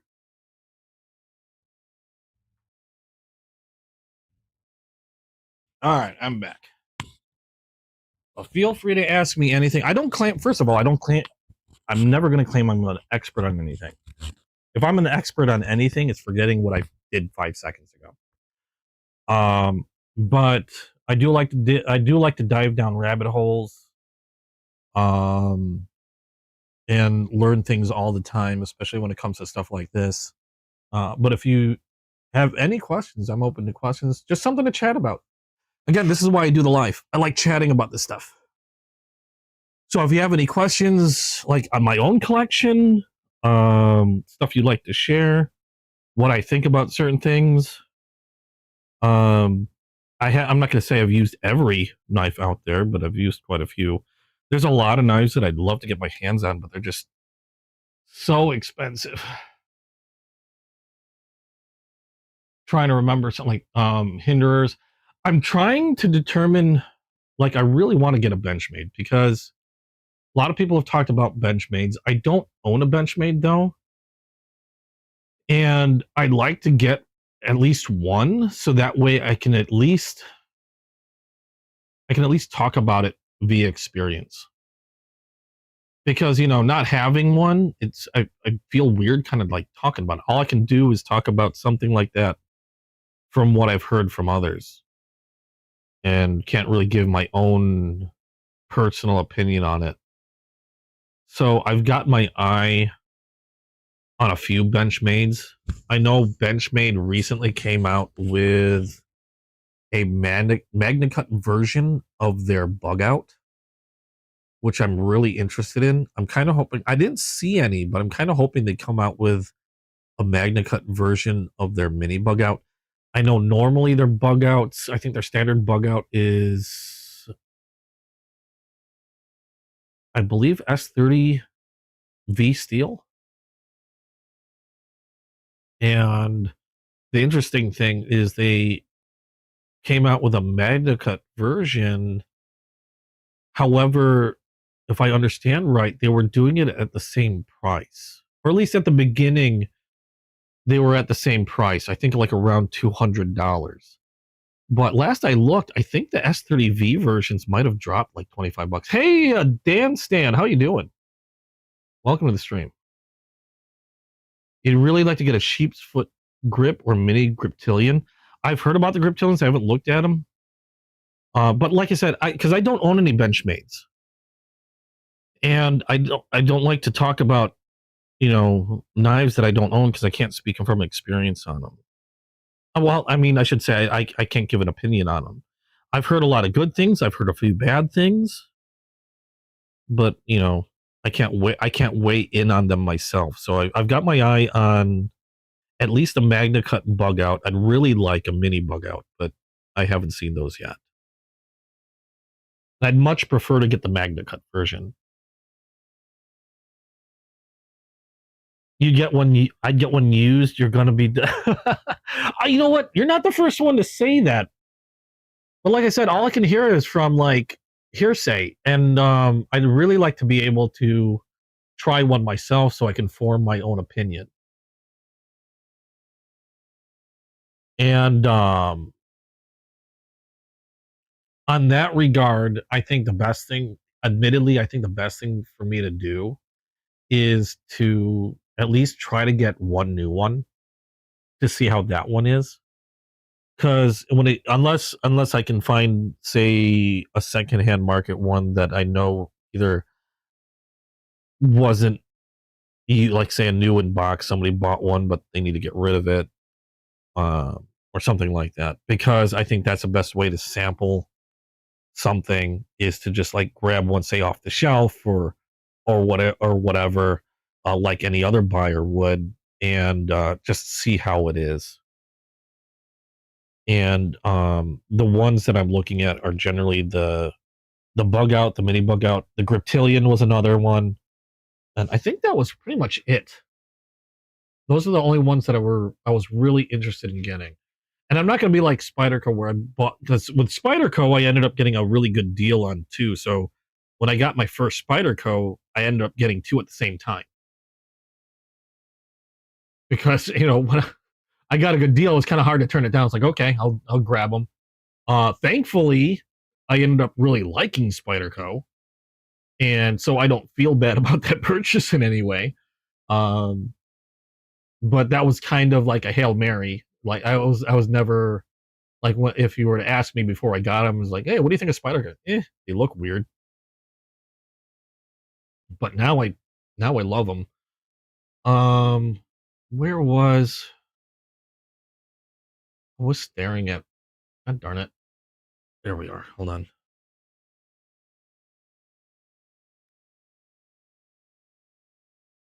Yeah, the bug outs, and there's a bunch of different bug outs. All S30V steel though. At least on Amazon, they only has if I get one, I'll probably get one from Whatnot and hope I can get a better deal. Because a lot of the ones that I see on Amazon, they're $200 for the S30V. I'd really like to get the Magnet Cut though. Some of them are a little under $200. Um, and I don't know how Amazon is with their Benchmades because I have heard stories. I myself have been affected a couple times with them. Now I know it's out of the ordinary. It's not something that happens all the time, but like I've heard some people get counterfeits on Amazon. You have to be really careful who you get them from. I got a Savivi that was nothing more than a block of wood and two bolts taped together, so that happened. I actually have a video on that. So I don't get knives from Amazon as often anymore because I know some of the bigger names in knives. There's a chance that you could be kind of hung out to dry. Hey David, how you doing? Welcome to the stream. So I'll probably go on Whatnot and see if I can't get a good deal. I'm pretty sure if I went on Whatnot and checked out the dealers that I know on there, I can get a decent deal out of Benchmade. I think Benchmade has some pretty big restrictions though. Kind of like case, for example. If you're going to be a case seller, there's a lot of things you have to follow. And there's like you have to do a certain thing. You might have to have like uh I can't remember all the details because I don't sell case, but I've heard things like they police their pricing. You might have to have a brick and mortar store to have access to certain things and stuff like that. So there's a lot of things you have to follow with being if you want to be a case reseller. Same thing I've heard with Benchmade. There's a lot of things that they make you have to have or do in order to be a legitimate reseller of Benchmade. Um, but I'm still going to see if I can get a good deal and whatnot. I don't know. Is there any other models other like the bug out seems to be the most popular thing. That's part of what I'm taught. That's part of why I'm targeting it. If you guys have any recommendations, if I'm going to look at a first Benchmade, and you have another recommendation other than say the bug out or the Griptilian, let me know. I'd love to hear your opinions on it. If if I'm going to start out on a Benchmade and there's something that that you think would make a good entry into it, let me know. Obviously nothing super expensive. I'm trying to get a good deal on it. So fair to Midland, not too bad today. Ooh, I'm sorry, David. I hope you feel better. You feel better soon. So yeah, I'll take any suggestions. If you have any questions on anything that I might have or like to see, let me know. I have a very extensive case collection. Much to my dismay, it's taken a lot of my money, but I can't help it. Those things are beautiful. And the funny thing is, like I said, I've been collecting for a good few years. Case has suddenly become the most prominent, or I should say, I have more case knives than any other knife manufacturer in my collection. And the funny thing is, I didn't start collecting case knives until after I started this channel. This channel is like under a year old. So somehow I got bit by the case bug and went utterly bonkers on them. I'm pretty sure I own more case than any other knife, and in much less time than any other knife. Like I said, they're really easy to collect because all the different colors, materials, and stuff. They might not be like super premium knives, but they're freaking neat in my opinion. And they're workhorses. When I think about it, I've probably used traditional knives to do most of my cutting more than any other knife, even though, like I said, I've been cutting, collecting for years. I've been using. I'm not going to say just case, but I've been using traditionalists because I have some Rough Riders and stuff too, some really cheap Rough Riders. But it occurred to me that I probably use traditional knives more than anything, even though most of my collecting, I say I'm geared towards like most of my interest lies in modern knives, but somehow I still end up acquiring more and more traditional knives.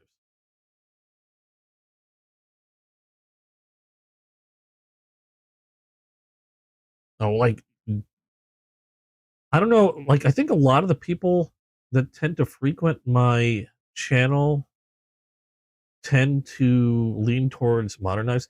And I think part of it is I know I don't do a lot of videos on traditional knives. I probably should do more stuff. I know I want to do another video focusing on these crossroads. Um, maybe I should do a few videos focusing on what I've currently got in my collection for traditional knives because they make up so much of my collection. And even though they make up the majority of my collection, I very rarely do any videos about them.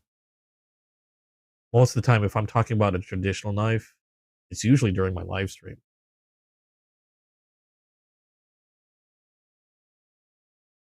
So that could be one reason why. And yeah, I'll have to do more videos on those. What do you like to collect, David? Or what do you like? What are your favorite types of knives? And I'll talk about any type of knife. I mean, I know a lot. The majority of what I show here, and majority of what I get, tend to be folders. I still have a lot of fixed blades. I even have a couple swords. I used to collect swords, but I don't do that much anymore. Mainly because they're hard to like store. Um, and I ended up selling quite a few of what I had. I still have a couple that I hang on to because some of them were some of my first or hold special meaning to me. So I still have a couple swords, but I don't have too many. I tend to I tend to stick with pocket knives because they're smaller, and because they're smaller, they're easier to hide from my girlfriend. There's no way she can tell how many knives I have. She already knows I have, as far as she's concerned, she already knows I have way too many knives. But at least I can add a few more without her realizing. It's a little harder with everything else. So let me know, what do you guys like to carry? Who here likes traditional knives? Or do you like traditional styled modern knives? That's another thing. I think those are actually really neat. I like it because I like the traditional knives because they're simple. They tend to be really nice workhorses. I mean, they'll handle a lot. They're solid. Like the slip joints are solid. Yeah, sure they don't lock, but you don't have to worry about like ball bearings getting gunked up or anything like that. And more often than not, one thing that I don't know if anybody took into consideration, but when you're dealing with knife laws and things like that, most of those knife laws are geared to modern knives, locking knives, things like that. A lot of times, if you have a slip joint knife, a non-locking knife, um, for some odd reason, they view those as a lot less dangerous looking, and they just consider them a lot less dangerous overall. And so they tend to be a lot more lenient on slip joint knives or traditional style knives because they just don't seem,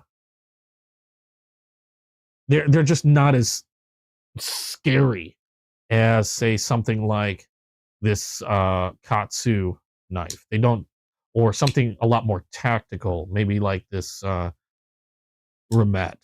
For some odd reason, they just don't have, or people don't have that same reservation or fear when they see somebody using a traditional knife, having to open one up and use it, and then put it away. And I think because like nearly everybody's like grandpa had a knife similar to that. Hang on a second. Thought I heard something by the door. Ugh, what was that? Yeah, rub my finger across something that was ew. Oh, it was sticky. Anyway, yeah, I think so people don't like do that double take like they would do, say, if I pulled out my modern knife. They don't have that same double take when I pull out a traditional knife, unless the traditional knife just happens to look really cool.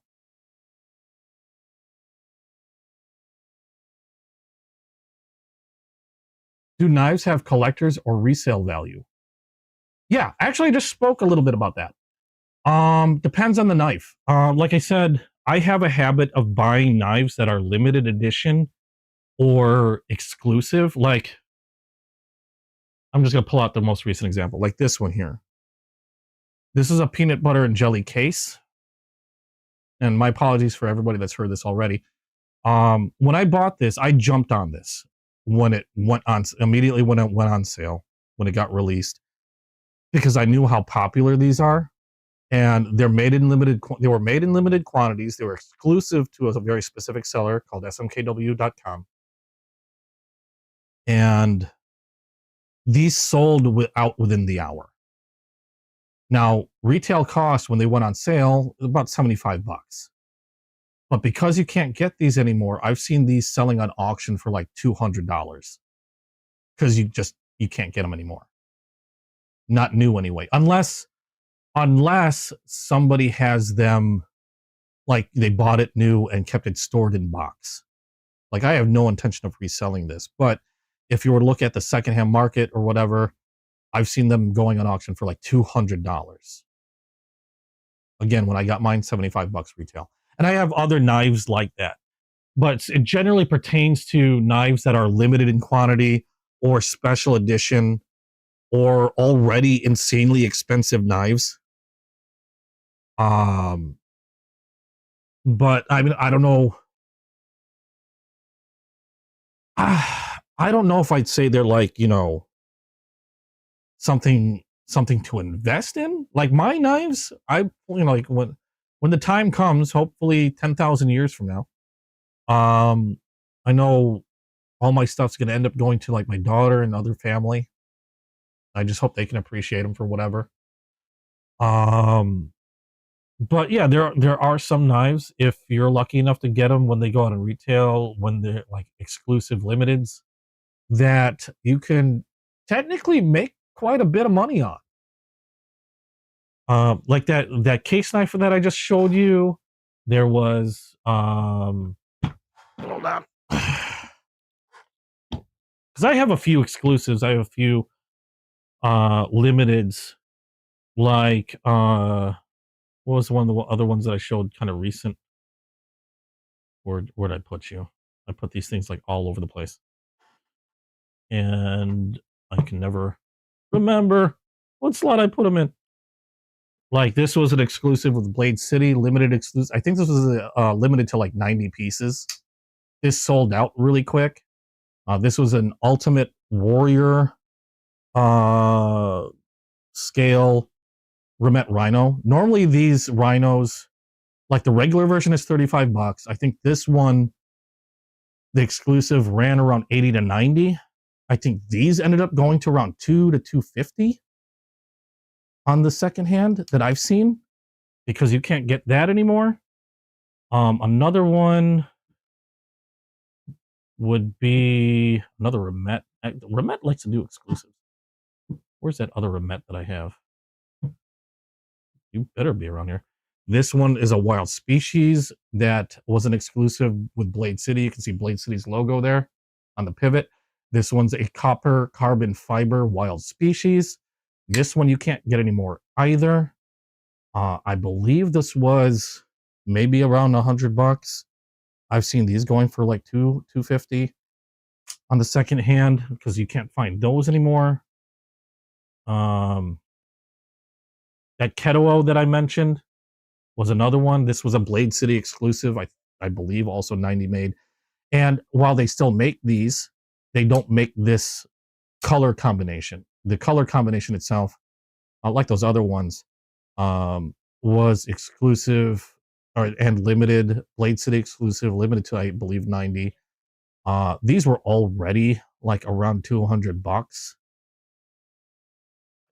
I think I've seen them like $350 now, if I remember correctly. It's been a while, I haven't checked recently, because you can't get this colorway. And this is a premium version knife with M390 steel, DLC titanium scales. So even the regular non-exclusive versions are generally going to run around $200 for these. But that colorway you just won't see anymore. So yeah, I do have a few exclusives. I try not to get them, but then sometimes they're just really pretty. These are Best Tech. This one I believe is the Tercel. This is another colorway that was limited. In fact, this is a first production run. This one's even serialized. This was Focus. This was 39 out of 100 first production run. And it had to do primarily with this particular color scheme that they had for this one. It was like a blue gold titanium. And I have another one called the Dolphin from Best Tech.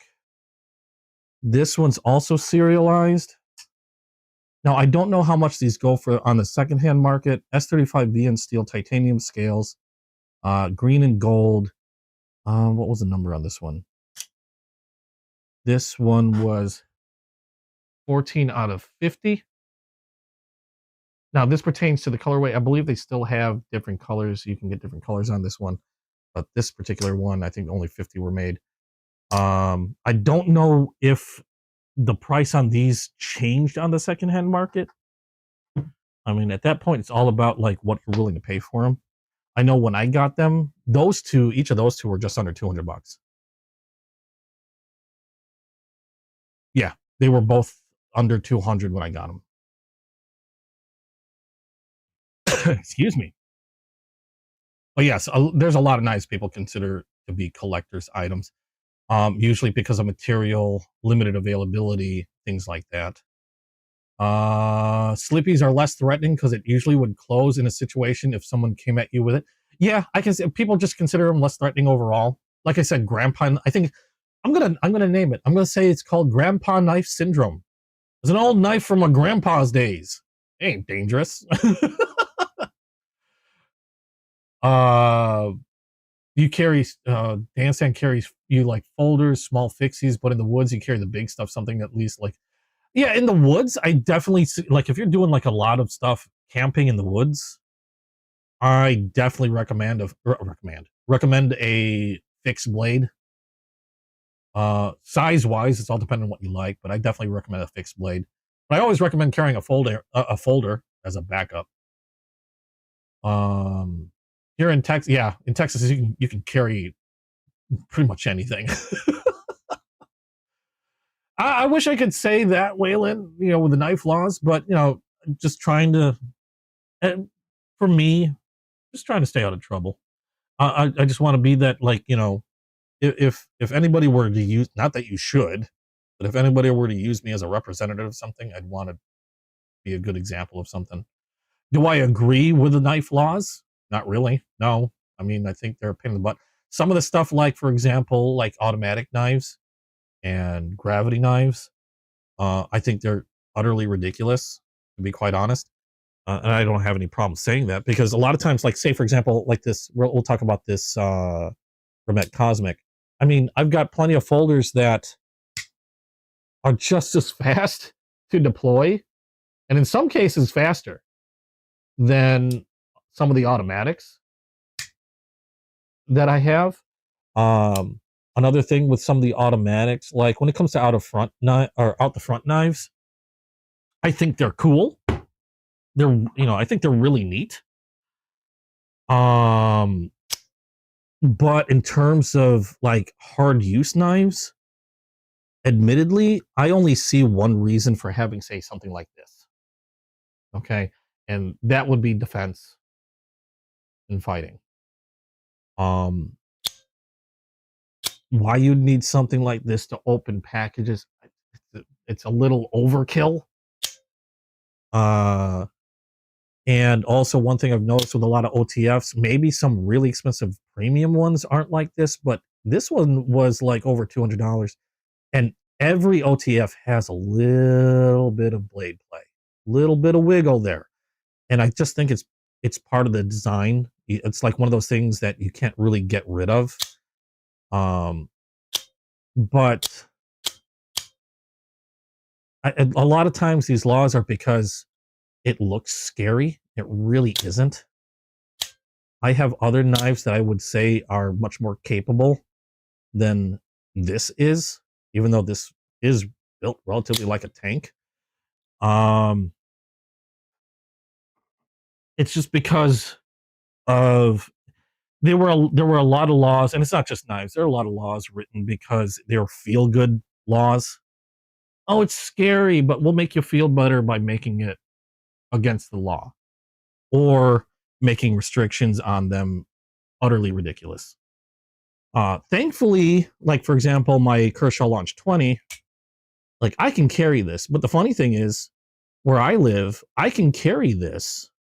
However, I have to have a concealed carry license, which I do have. So I can carry this. My girlfriend does not. If she were carrying this around and for whatever reason stopped, and say it was an officer that was having a bad day and was just not having anything of it, she could technically get in real big trouble for having a knife like this on her person. But I can carry it because I've got a license to carry concealed. So yeah, they're kind of weird. Oh, no worries, David. You can have an automatic switchblade and even a Bowie knife. You can open. There laws change also depending on how you carry. If you open carry, sometimes they're a little bit more lenient on what you can carry simply because you're open carrying it. Like it's visible. There's no surprises there. What you're carrying on you is on display. So they're a little looser on those laws. I'm not a lawyer, so again, check your local laws. I can only speak from my own experience and what I've seen and what I've experienced. And I don't claim to be an expert, so don't take anything I say for gospel. Definitely check stuff out yourself. But yeah, I've noticed that a lot of laws tend to be a lot more lenient when you're open carrying, and in some that happens with firearms too. Sometimes firearm laws, if they allow open carry in your state. My state, they do not allow open carry, but I know I've noticed that a lot of times open carry, there's a lot more leniency on certain things. Yeah, most are scared of what they don't understand or what they can't see. And I think a lot of laws when it pertains to like OTFs and switchblades, it's because a lot of times those same knives were associated with uh, bad people, gangs, things like that. They were associated with less than less savory people, and because because of that association, they were deemed scary, and so therefore, I think a lot of it also, and this could be my just my thought on it. A lot of it was also to keep people like that out of certain neighborhoods. So, okay, so you had a lot of, say, bad guys or gangs that carried switchblades. Okay. So, by proxy, by outlawing switchblades, you're kind of keeping people like that also out of your community. Because if they can't carry their switchblades in that community, they won't be there. Do you know what I mean? I think that was also part of the reasoning for stuff like that. I think more and more people are opening their eyes and understanding it's not necessarily the tool that's evil, but the person that is. And I hope more people open their eyes to that fact. Like these knives, oh my God, I've got knives open on my table. They might go jump out and leap at somebody. Maybe if I kick the table over, but they're not going to do anything on their own. And I think more and more people are understanding there's no intent here. It's on whoever's holding the item. Yeah, people perceive switchblades with crime. And that's simply it. It's that association. It's a feel good measure is what it is. It may not really do anything. It's just something to make the rest of the public feel better, or the rest of the public that doesn't really know any better. That's my thought on it. So, do I agree with them? No, but the way I look at it is, unfortunately, it's also still a law that I feel I should follow, and therefore I do. Just an example. The best way to get those things changed is go out there and vote. Vote for people, check for, see where their stuff aligns and, how it aligns with what you're looking for, and make your voice heard in those matters, I think is the best way. Because I think the best way to get those, to change stuff like that is to change the laws. And the way to do that is to vote for those lawmakers that know better. So yeah, I definitely suggest going out there and voting and stuff. Until then, yeah, I just handle the stuff the way I do. And I mean, you can't say that I'm being shady anyway. I do care. Now, that being said, there are times I have carried knives. Like there's a lot of places. I should say it's not just the state, because there's no overall law in the state that I reside in. There's a lot of, it tends to go from county to county where knife laws differ. Like I said before, I mean, I could step over a street, I can cross a street and all of a sudden the knife laws change. Overall, the general consensus is there's a blade restriction of around 3 inches. In the big city, it actually shrinks down to 2.5. And that's one thing I know. In the big city, it shrinks down to 2.5. But most of the time, if there's a blade restriction anywhere, it's generally around 3 inches. So that's why I tend to stick to 3 inches. Now, the only difference, the only saving grace in that is in the law, they also regard intent. And so that's one thing you need to be aware of, I believe. Again, I'm not a lawmaker, but the way I see it is, and the way it's been explained to me is, intent is a factor. And say, for example, just for whatever reason, I don't no idea why, but say for whatever reason, I was stopped on the street and they noticed that I had a knife, or I revealed like, hey, yeah, I got something sharp in my pocket, careful. And it happened to be, I'm carrying a folding knife, and say the policeman were to ask, oh, why are you carrying this? Okay. That's where words become very important. If I were to say, oh, I carry it for self-defense in case somebody attacks me, well, now it can be conceived that the intent of carry is to use that knife on somebody. Even though you said it was for self-defense, they could perceive it as you carry the knife in order to use it against somebody else. That could land you in trouble, because now they'll perceive you have the intent to use it on someone. Now, if I were to say, I use it for work, I do a lot of box cutting, I'm also a knife collector, that's something different entirely. There's no intent there. So that's like a much safer thing, I guess you could say, to say.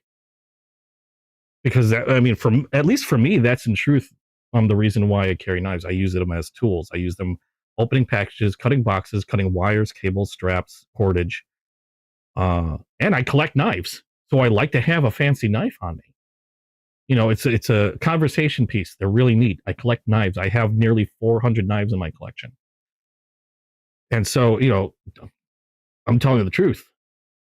I have a concealed carry. If I'm carrying anything for self-defense, it's my firearm.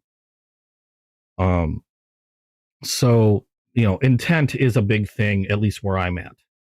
I can't speak for any other states for that, but at least where I'm at, intent's a thing. So, like I said, words are important. So, if anything like that were to happen, choose your words carefully on how you describe anything that you might be carrying. Because even just those small words and explanations can land you in trouble. Yeah, intent means a lot. You could be carrying a 1-inch blade, but if you're like carrying it and somebody asks you why you're carrying a 1-inch blade, it's like, well, in case I need to get stabby on somebody. It doesn't matter how big the knife is, you're probably going to get in trouble. And that's another thing when it comes to knives like switchblades and OTFs. Because when it comes to switchblades and OTFs, sometimes it's a little harder to reinforce that intent, if you understand my meaning. Because switchblades a lot of times still have that aura of being kind of scary. Okay? So even though you could explain it away as like, I'm a knife collector, this is the amazingly beautiful knife, an abalone Cobra Tech hidden release trapper. Love this knife. Gorgeous knife. Happy to have this in my collection. Really want to get more. 154 cm steel, hidden release. It's the bolster here. You slide it in one direction, it releases the blade. You slide it again, it allows you to close the blade. But awesome knife. Love this thing. But it still has, I mean, it's still a switchblade. Some people still view switchblades as being a little on the scary side. Maybe this a little less than most because it has a more traditional look. But it still could be seen as a much scarier knife simply because it's an automatic. So carrying something like this, intent could also be construed by action and not just words. So while I can carry my, where would I put it? Good God. And I've carried this. Like I said, I don't worry about it too much because I have a concealed carry. I am very well within the law to carry that. But I don't know how it is in other places. If intent is a thing, this still could simply carrying something like this could still possibly be construed as, you know, intent, which is, again, I don't agree with. I think it's silly. My whole basis when it comes to things like that, okay, is I guess comply. And you guys might not agree with this, admittedly, and I can completely understand why. My best way in terms of, because I have so many things I need to take care of. I'm a caregiver to my girlfriend. You know, I've got my bills to pay. I have work. A lot of stuff I deal with. A lot of stuff that if I, for whatever, am absent for a while, gonna get fucked up pretty bad. So my intention when it comes to a lot of things, peacefully comply, fight it in court. That's how I view it. So yeah, when it comes to, even though I think the laws could be completely ass and silly, like I can tell you right now, I don't agree with a lot of them. Peacefully comply, fight it in court. So yeah, I restrain myself in a lot of things because, again, like I said, I've got too much stuff. I don't need to be sitting around and twiddling my thumbs for acting stupid and getting myself in more trouble. So at least that's my opinion on it. I know not everybody agrees with it, but it is what it is. Do I still carry, like I said, I still carry my automatics. I have the concealed carry. I generally stay within size ranges. Like this one, I probably won't carry EDC, but something like, let me see here. Something like my Blur. This one's over 3 inches, but I'll probably, you know, I'd carry something like this still every once in a while. Just nothing like outrageously huge. Like, okay, I might not carry this. This is a tenable bomber. Well, this thing's massive. Okay, I might not carry that because it's a little. I mean, this is, if I pulled this out, this is going to turn heads. I like to stay under the radar. I prefer to stay under the radar. If nobody notices me, nobody cares, and I can go about doing whatever the hell I want, and I don't have to worry about it. That's how I view it. I don't go on the radar unless I have to be on the radar. So that's how I am. Now, obviously, if I lived in a different state where, like, I would love to be in Texas, or I don't know how it is in Arizona. My parents are in Arizona. Like, I'd love to be in Texas and just care. Hold on, where is it? Give me a sec.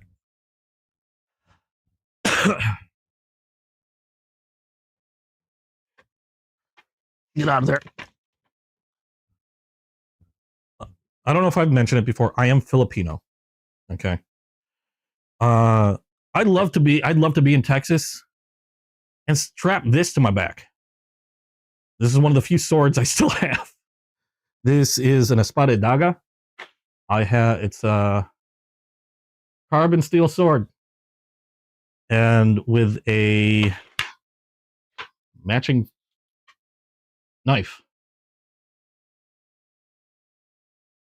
I'd love to carry that on my back. Waltz around. At the same time, admittedly, I probably wouldn't. I'd love to be. I just like the idea that I could walk around outside my home and be able to like have that strapped to me. Would I go grocery shopping with it? Probably not. Like I said, I prefer to stay under the radar. I prefer to have, if I'm carrying anything, I prefer nobody knew I had it on me. I like to keep my stuff concealed. Because the way I feel about, and I know a lot of people like open carry. I don't have a problem with, if you like open carry, great. Do whatever you enjoy and whatever you're comfortable with. Personally, I'd rather not advertise what's on me. That's me. If something's going to happen, I'd rather be the one that's able to, I would rather be the one to be able to initiate the surprise as opposed to advertising what I have on me and somebody surprising me and taking advantage of it. Again, that's how I am. You want that? That one wasn't cheap. I mean, that's like I said, I used to collect swords, but admittedly, a lot of the swords I collected were wall hangers. I would never use them in an actual anything because they were not built to withstand a lot of those things. The only swords that I kept are actual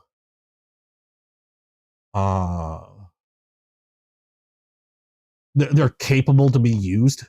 I'm not going to say they're not going to break, because any sword could break, but they were made with use in mind and not for just hanging on your wall. That's one of the two things that I have sword wise. Maybe three. I can't remember if I still have the other one. That's one of the two swords that I have that were made to be used. To be capable to be used. The other one I have is an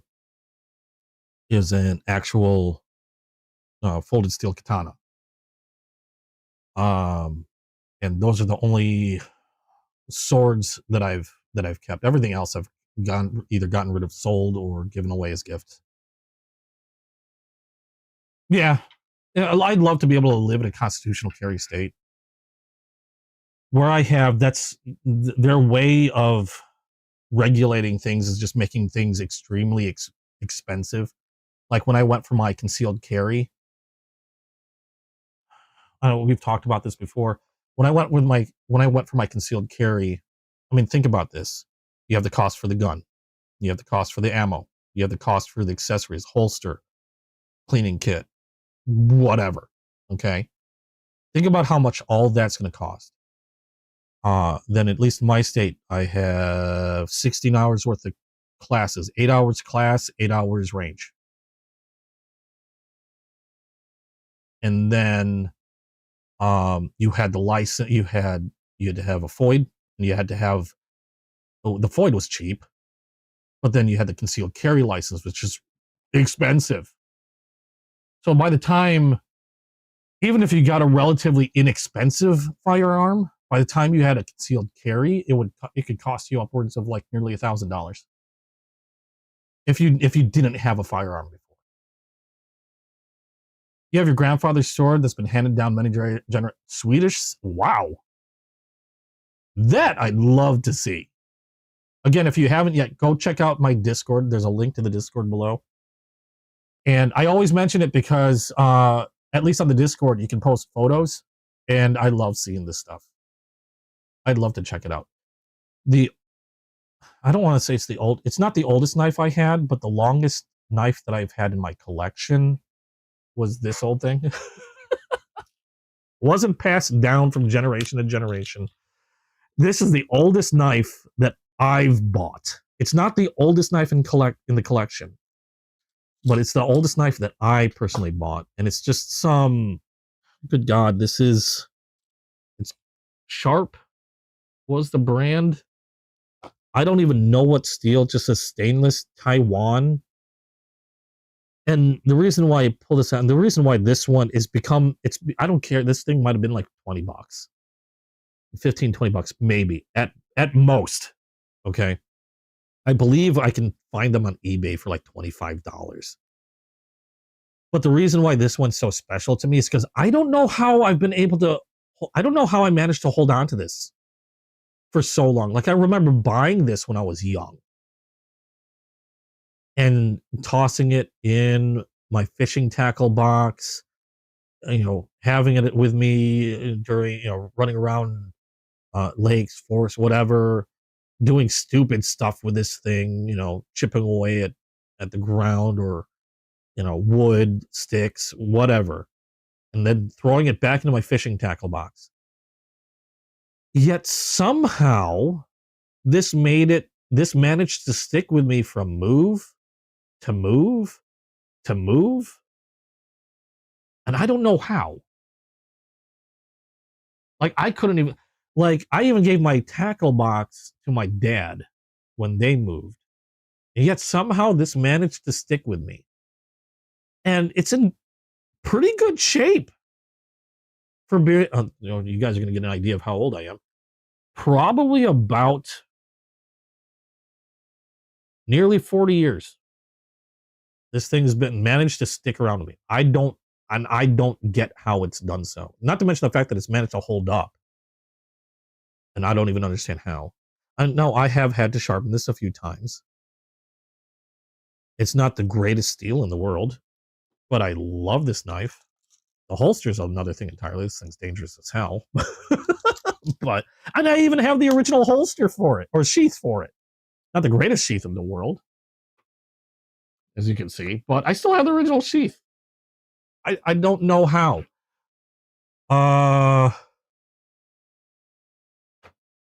The oldest knife I have was born on the same date that I was. I bought a knife out of Chasing Blade's personal collection. He had one that was born on the same year that I was born, and I was trying to hunt one down. He had one, and he was willing to sell it, so I quickly bought it from him, and that's a case knife. And where is it? Where did I put it? It's probably, good grief. I should just pull this out anytime I do a live, because I know sooner or later I'm going to end up pulling it out again. And I don't pull it out ahead of time. Ugh. This thing keeps, God, is this thing getting heavier? Or am I just getting older? Oh, Jesus.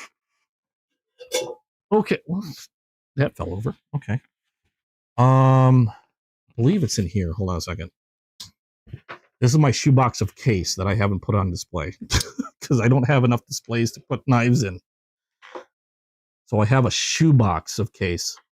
And actually, this is not the only box. It started spilling out on another box. So this one. This one was born on the same day that I was. Or not same day, same year that I was born. So technically, this is the oldest knife I have in my collection. And it's a folding hunter. You've got a straight back for this. Actually, technically, that's a secondary. The main is a clip. And pretty damn good shape for being as old as it is. I did, because I'm a collector. If I collect something, it's not because I want to sell it at a later time, even though I still have boxes for a lot of this stuff. The only reason why I still have the boxes is because I have nowhere to display them. But I did fix the edge on these. There were a few like really, really tiny chips. So I reprofiled the edge on these blades, sharpened it up, cleaned it up, and that's one of my personal favorites right there.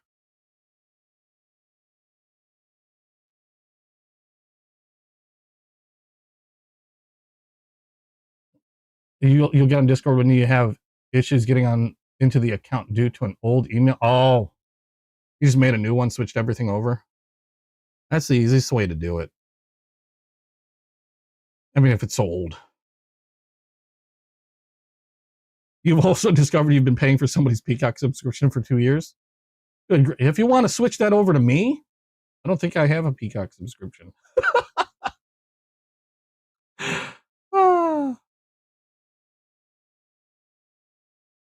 Well, yeah, this is not all of it, but this is a good portion of my case collection, all still in the box until I get another display. Got some pretty neat stuff in here. This one is cool. I like the cinnamon Huronite. Pretty neat, really pretty. But I need to get another. I have like I have like 2 displays, and those are all filled up, and I need more. I need more displays. I'm running out of wall. I need more wall. So if I had more wall, I'd have more places to put this up in. Holy crap, where am I going to put this now? This thing weighs a ton. All right, you're going, I don't know. Shove that out of the way. We're going over here. Oh, God. Okay. Well, I hope you nixed that that Peacock subscription. Oh, your mail was late today? Oh, your knife hasn't come in yet? I hate that. This is the only actually, it's been a while. Usually when I do a live, I'm usually complaining that something's been delayed in the mail. This is the first time in a long while that I haven't had this, that nothing's been delayed. I have stuff coming in, but nothing else was meant for like this week and never came in, or even today. So this is the first live I technically haven't had anything delayed on me. Mainly because I haven't ordered as much as I usually do. I guess that's a plus.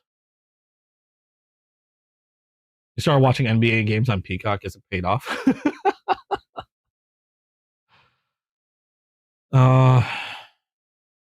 I've got to go through my subscriptions. I know I have a lot. My girlfriend, like I said, I'm her caregiver, so she's home alone a lot. And a lot of what she's, the only thing she's got if she can't move around is like watching TV. So I've got so many freaking streaming subscriptions. And sometimes I end up having to shuffle subscriptions because, like, she'll want to see something that's on something we don't have a subscription for. So I'll look at something and we haven't watched this in a while. I'll cancel that one. We'll start that subscription. But I got to make sure I'm not paying for a subscription that like we haven't seen anything for on years. A Cody Utzler neutralizer? The hell is that? Now we're gonna look.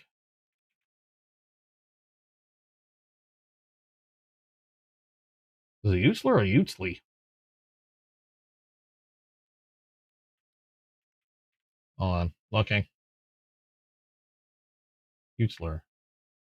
Oh, Arizona. Duckling.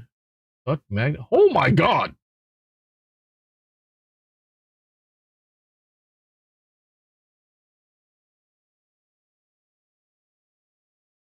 Whoa.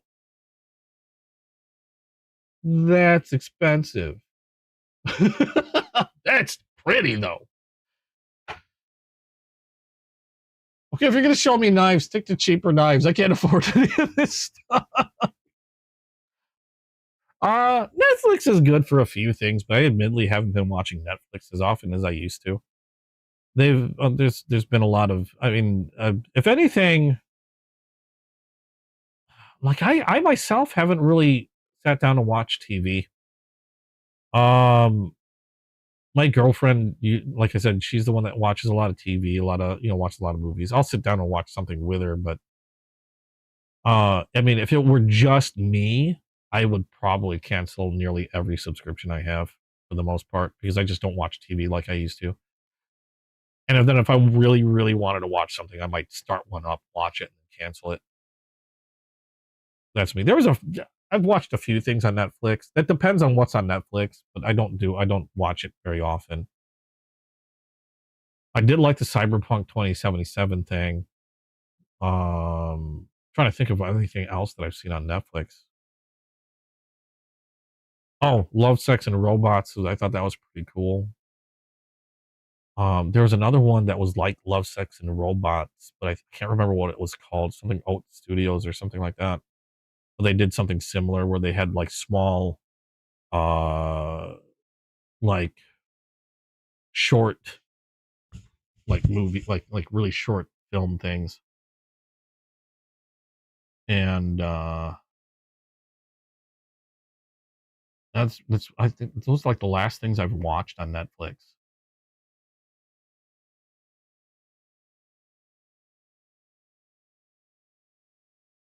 That's about it. Some judge is paying back what?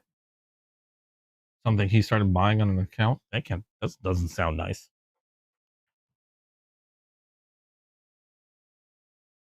And Morgan just buys the DVD. I got a lot of stuff on. It used to be called Voodoo. A lot of digital movies. It's Fandango now, I believe. I've got a lot of digital movies on there. And part of the reason I haven't collected more DVD is I have nowhere to put it. If I had the same collection of DVDs that I have on or if I had the same collection from my digital on DVD, I would have nowhere to put it.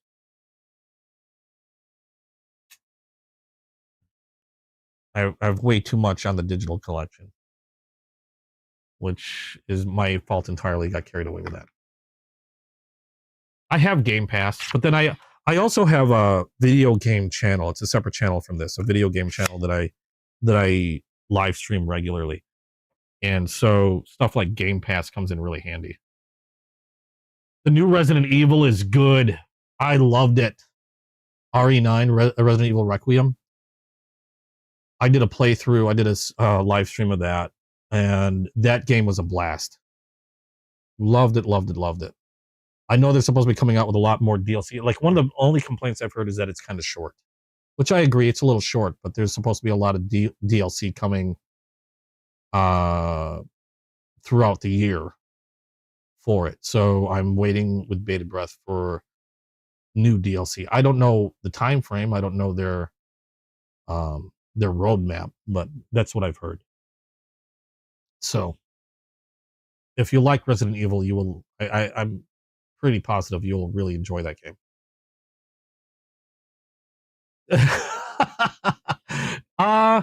Star Trek Voyager. No, I did start a new game off stream. I'll show you guys where I'm at with that at some point. But I started the story difficulty because, oh my god, that mid difficulty on Star Trek Voyager, totally unforgiving and harsh. Like really, I don't know how anybody could play the hard mode on that one. I really don't know how anybody could play that.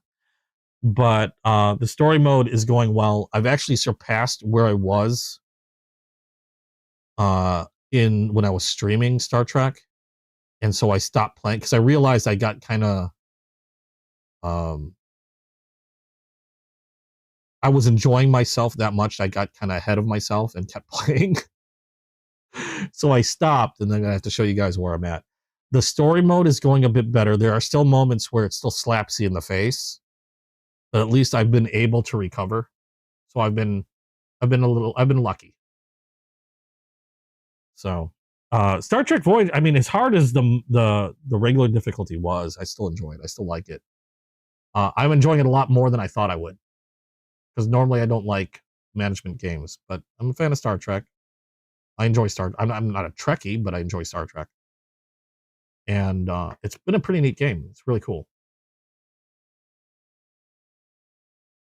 So, yeah, I've been having a lot of fun with that. Any other questions?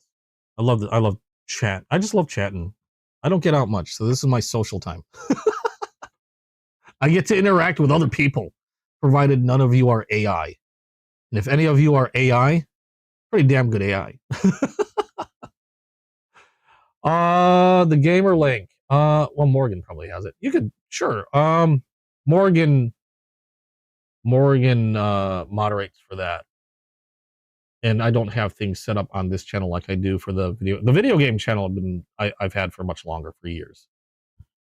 I just recently started this because this is just a fun hobby for me. I love collecting knives, so I thought it would be fun to share my hobby and meet other like-minded people that enjoy collecting pocket knives. And like I said, I've learned more during this channel than I ever have. Just collecting on my own.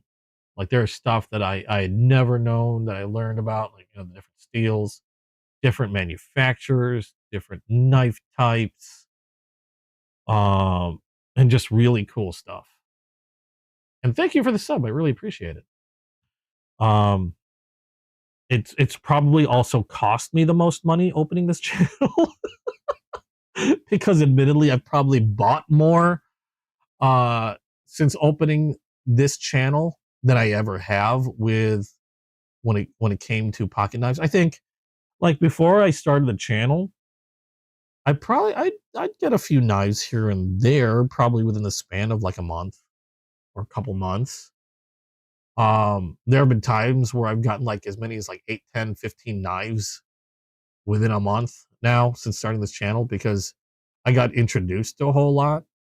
And since being introduced to a whole lot, like I want, seeing more and more stuff that I'd like to get, and maybe going a little overboard with some of this stuff.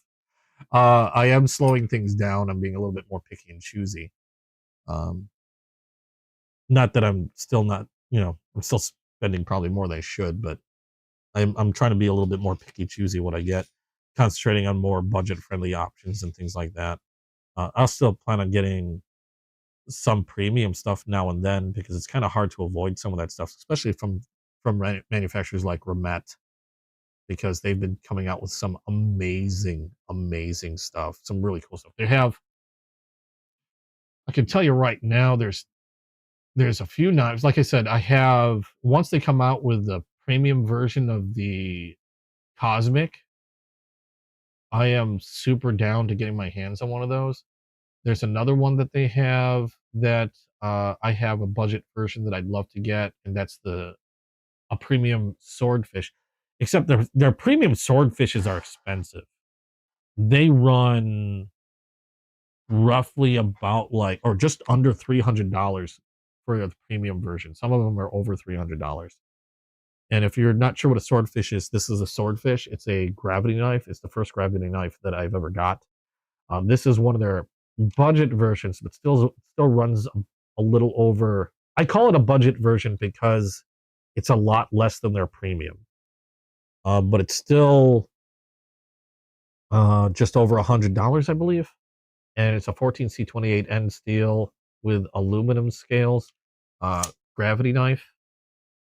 Their budget versions generally have like M390 steel with titanium handles or scales. I'd really love to get one of my hands on those, but like I said, those are going to run roughly between, just under to just over $300. So it might be a long while before I see something like that. The other one, there's only one other one that I really have my eye on from Remet. I can't remember the name, but it was really cool looking. Where the hell is it? Gosh darn it, Remet, show me your stuff. Where's your stuff? I have the Meteor, American Falcon. Oh, why am I not seeing it? Don't tell me that was limited. If that was limited, I'm going to be very upset. New arrivals. Oh, shoot. Okay, there's two more. The Infinite Power. Those run around roughly $260. It's a really cool looking knife. So it's not an automatic or anything, but just has a really neat look. But yeah, the Remet Infinite Power. They're now making pens. Why knife a lot of knife manufacturers making pens. And where is it? Oh, the Cool Leopard is another one I'd love to get my hands on. Those probably going to be the longest wait for me because none of those run under $300. And usually $300 is where I generally cut it off. Mainly because they're harder for me to afford, therefore harder for me to replace if something happens. So those are the next three Remets anyway that I'd love to get my hands on. When that's going to happen, I have no idea. It just depends on how soon I can save the money for it. Because this is all this is all out of my pocket.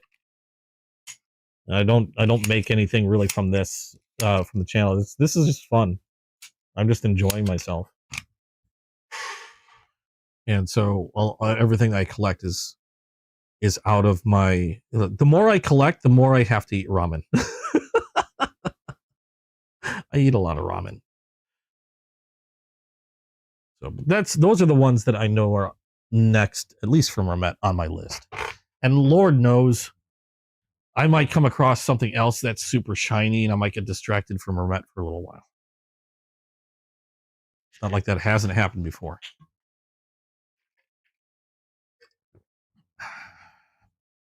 You should hydrate. I just realized I needed water. There you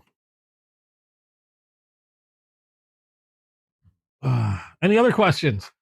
Oh, and don't watch my RE9 playthrough if you don't want spoilers. But I did love that game. Anybody have a fit? Now, like I said, I've been leaning on Remet and Spyderco a lot lately. Anybody else have a favorite manufacturer?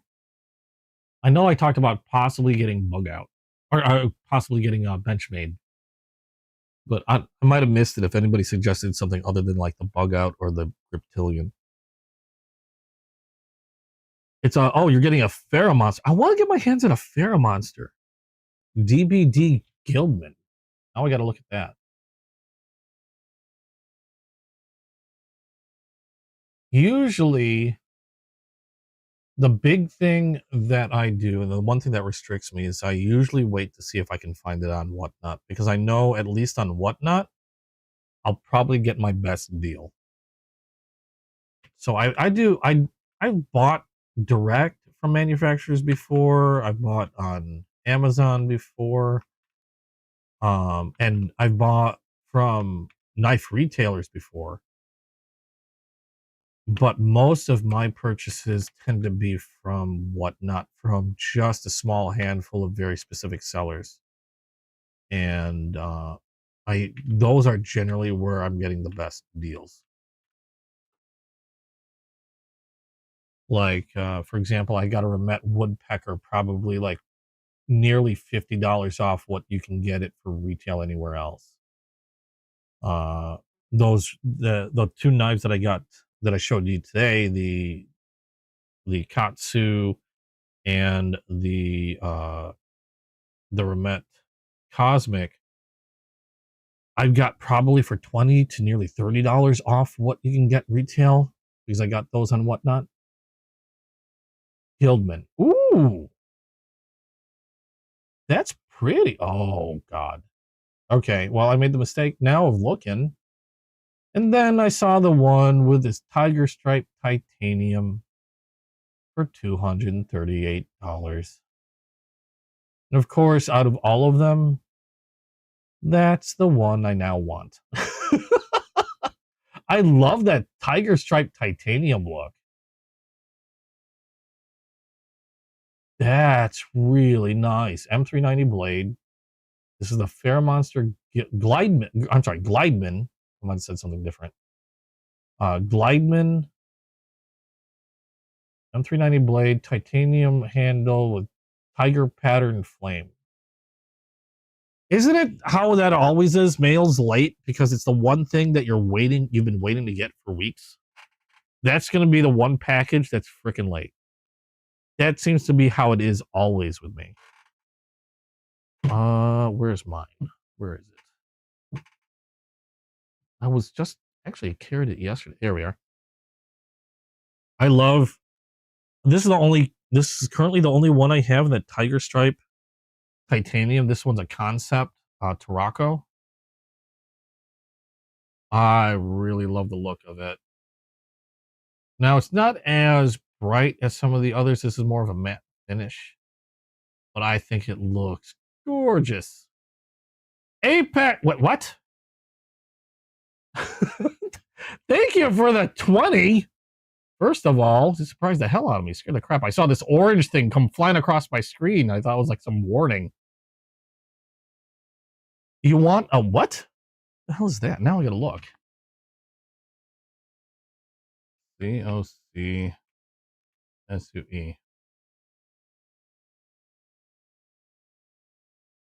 I don't know what that is. It sounds kind of weird. Apex, I need more explanation. I don't know what that is. Or maybe I'm spelling it wrong.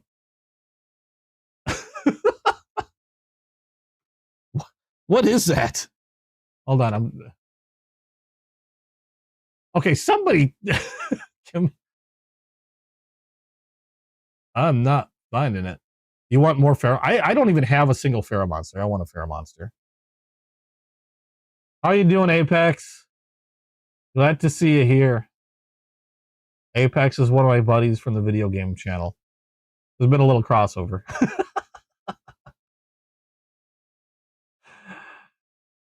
I hope this is not a joke, because I'm sitting here looking for Cocksu. I said it out loud. I don't know if that's a good thing or a bad thing.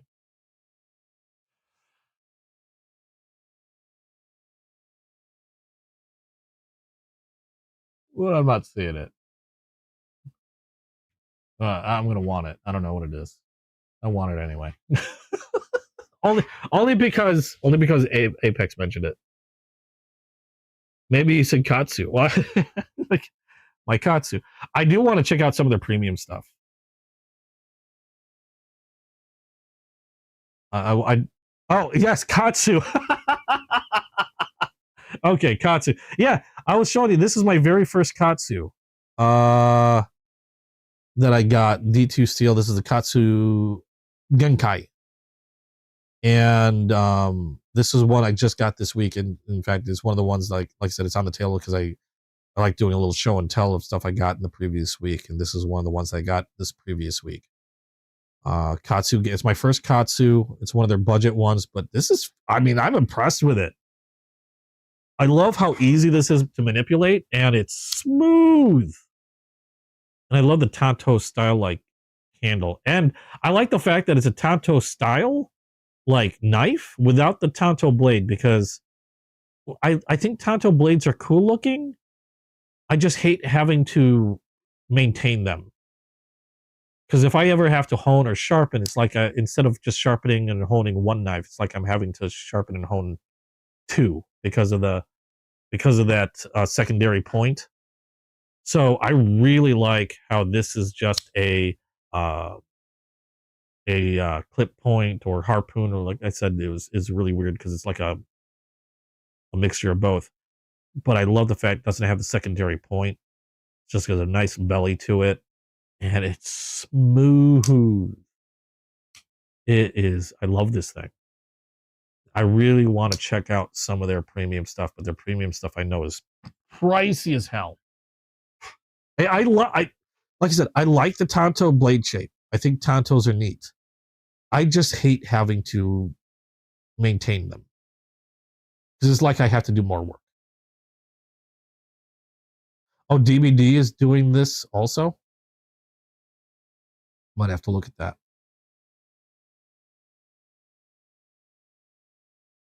Don't Google it. I came up with other stuff. I don't know. Nothing bad from what I saw, but maybe I'm lucky. It's because I'm innocent. I don't have anything bad in my internet history at all. Never. How's the handle feel? Not bad. It's nothing sharp.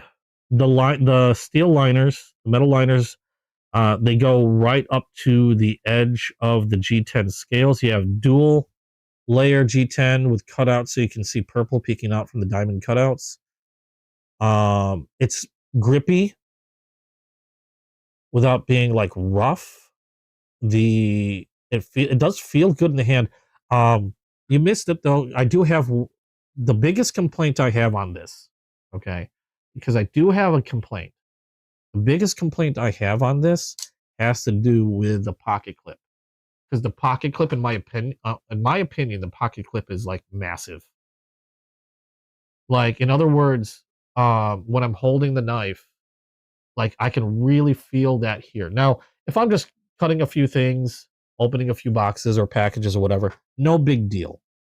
But if you're going through a marathon of like, I'm just gonna have fun with this thing, or like hack it up, whatever, I could definitely see this causing, maybe some irritation later on. But that's my only real complaint on this, is that pocket knife. The other thing is, because it rides so high, even though they flatten it out, and I showed this in a pocket, and we talked about that earlier. Hold on. I don't mind repeating myself. Give me a sec. Got my hot pants out. Because that pocket clip rides so high, here it is in the pocket. If you brush up against anything, you can see there's a lot of clearance there. And if you brush up against anything, you're taking it with you. If you rub up against anything or anybody, if you rub against something, you're taking it with you. If you rub up against somebody, they're becoming your best friend. And that's my only complaint, really, is this pocket clip. I don't know if there's some type of standardization. Oh no, you know what? They have a cutout. Okay, never mind. I was gonna say, because if it laid flat, I might be able to find a replacement for it, but there's a cutout for it. Maybe somebody makes a replacement for it. I don't know. But yeah, that's my biggest complaint. Now, this is one of their budget ones, so like I said, on excuse me, on their website, how much did I say this was on their website? Like 50 some odd bucks? I got mine on Whatnot for like maybe $35, $40. So I saved a lot of money getting it on auction. So it doesn't kill me. I got it because I thought it'd be a neat to have, because A, I'd never had a Katsu before, so I wanted to check them out. B, it's just a neat looking knife that I was able to get at a really good deal. But yeah, the pocket clip is definitely my biggest complaint on it. I wish it wasn't so honking big. I don't know if there's a way I can fix that or maybe replace it. But if there's a chance for me to replace it, I'm replacing that. Otherwise, I'm still keeping the knife, because the knife itself is pretty damn cool. Great lockup. Good, sharp, out-of-the-box blade. Actually, we haven't done any of this. It's like my favorite thing to do, and he didn't do anything. Like, out of the box, I remember I did a video on this already, but I haven't edited it yet, so it hasn't come out. But out of the box, this thing is sharp. Oops, that was me. I hit the choil. I'm not doing the best of this, but when I did my video, this thing was just relentless. They did a pretty good job on that factory edge. And I haven't done anything to that end. Like, I haven't done any honing, stropping, whatever. That's just straight out of the box. If I stropped it, I could probably shave with it. I don't think it's sharp enough for me to shave with it now. I'm finally getting some hair back. No. Few hairs. But if I were to strop this, give it a good stropping, I have no doubt that I could probably turn this into a laser beam. But my biggest surprise was just how smooth this thing was. Good lockup and just a smooth movement. Like, it's fun to fidget with this, but then again, I like front flippers. I'm weird like that. It's just this honking pocket clip. And I couldn't blame you if this pocket clip was a deal breaker either, because it's just massive.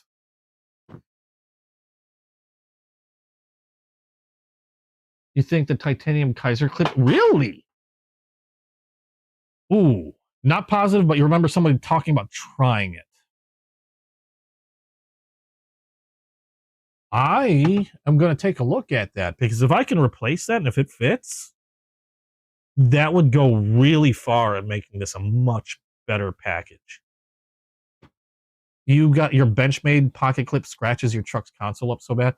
Yeah, I was just talking because I don't own a Benchmade, and I've been trying to think of like I'm putting one on my radar to get. Right now, I'm settled on possibly getting the new, because they came out this year, is the bug out with the MagnaCut steel, because I know their standard is S30V steel, but they just recently came out with one that was MagnaCut steel, and MagnaCut happens to be my favorite steel. So I'm entertaining picking one of those up at some point, but I want to wait till I can get a good deal. So I'm hoping I could either get it from Whatnot, or maybe I might have some points like on one of the websites that I get knives from, and then I can put it towards that. So yeah, I have one of those on my radar. I was actually asking if anybody had other suggestions on Benchmades to check out, because I don't have a Benchmade. So I feel I'm one of those people that if I don't have one, I mean, I can't really form an opinion on it. And I've heard so many varying things on Benchmade. I'd like to check them out myself before I say anything, because anything I say about Benchmade is just because of stuff that I've heard from everybody else. I'd like to be able to form my own opinion. It's going to be a pricey opinion. And the funny thing is, the only reason why I haven't gotten a Benchmade earlier is simply because I have gotten so many of what a lot of people consider to be Benchmade killers. So I was of that mind of like, why bother getting a Benchmade when I had there were so many other knives that were very similar, touted as being Benchmade killers, and some of them have even better, in my opinion, better material. And to give an idea of like a Benchmade killer, I'll pull a couple out right now. Where are you at? Like I don't know, I'm gonna start. I've got so many knives on my desk. Put these away real quick. An example of a Benchmade killer would be the Kershaw Bel Air. Was a well-known and popular, probably one of my favorite knives still, the Kershaw Bel Air. MagnaCut steel, aluminum scales. That was touted as being a Benchmade killer. Another one would be, actually, speaking of Kaiser, where are you at? Kaiser, the earlier Kaiser drop bears, known for being, known to be a Benchmade killer. There's a ton of of crossbar lock knives that were touted as being Benchmade killers, and I have a lot of crossbar locks. I've said it before. I'm at the point where I'm almost like I've got like crossbar lock fatigue, where when I see a knife, like a new knife that might have a crossbar lock, I'm like, because I already have so many crossbar locks that, unless there's something else other than the crossbar lock that catches my attention, I admit if the first thing I see is that it's a crossbar lock, I will, at this point, I'll probably ignore it. But yeah, other Benchmade killers. The Baron Son Nakama. I got that one. The Tonto blade. Good grief. Nearly like half my knives are like Benchmade killers. And I'm looking for specifically crossbar lock knives because those are the ones that a lot of people would consider to be, you know, a Benchmade killer. And Miguron, this was insane because this one titanium scale handle, and I believe this is a 14C20, yeah, 14C 28N steel blade, but titanium scales on a sub $100 knife. This was, to me, and for a lot of people, was an amazing freaking find because I mean, a decent steel, 14C28N, and titanium scales. Another considered to be Benchmade killer, but really awesome knife by Miguron. So I have tons of these freaking so-called killers. So when it came to, like, you know, do you have a Benchmade? No, because I never really felt the need to have one since I had all these. But I am still curious about them because there's a lot of comparisons made with them. And you know, I hear all this stuff about them. I would love to have an example of one just to be able to do a comparison. Like, is this really a Benchmade killer? Or, you know, what's Benchmade doing that's so special that warrants, say, their cost, all this other stuff? Because, like, this Bel Air, this is Magna Cut steel, okay, with aluminum scales, and I believe you can get these things for like $140. So US made Kershaw with Magna Cut for under $140. And if you still want to go for something less expensive, you got the drop bears that I forgot how much they are. What, like 60 or something like that? 60, 70? And the Nakamas aren't far behind. They're just about as cheap. Now, granted, they're not the same steel, or 14C28N steel, but you got aluminum scales. Pretty slick styling on those. Tanto blade if you like those. So lots of options for this stuff. And I've got two Nakamas. There's my black and gold one, or black and copper, sorry. Because they were so inexpensive. Those were the two colors these came in. There were so many other options. But admittedly, it'd be nice to, like, compare it to an actual bug out. And I don't have one. So I'd like to get one sooner or later. You'd never buy a real one.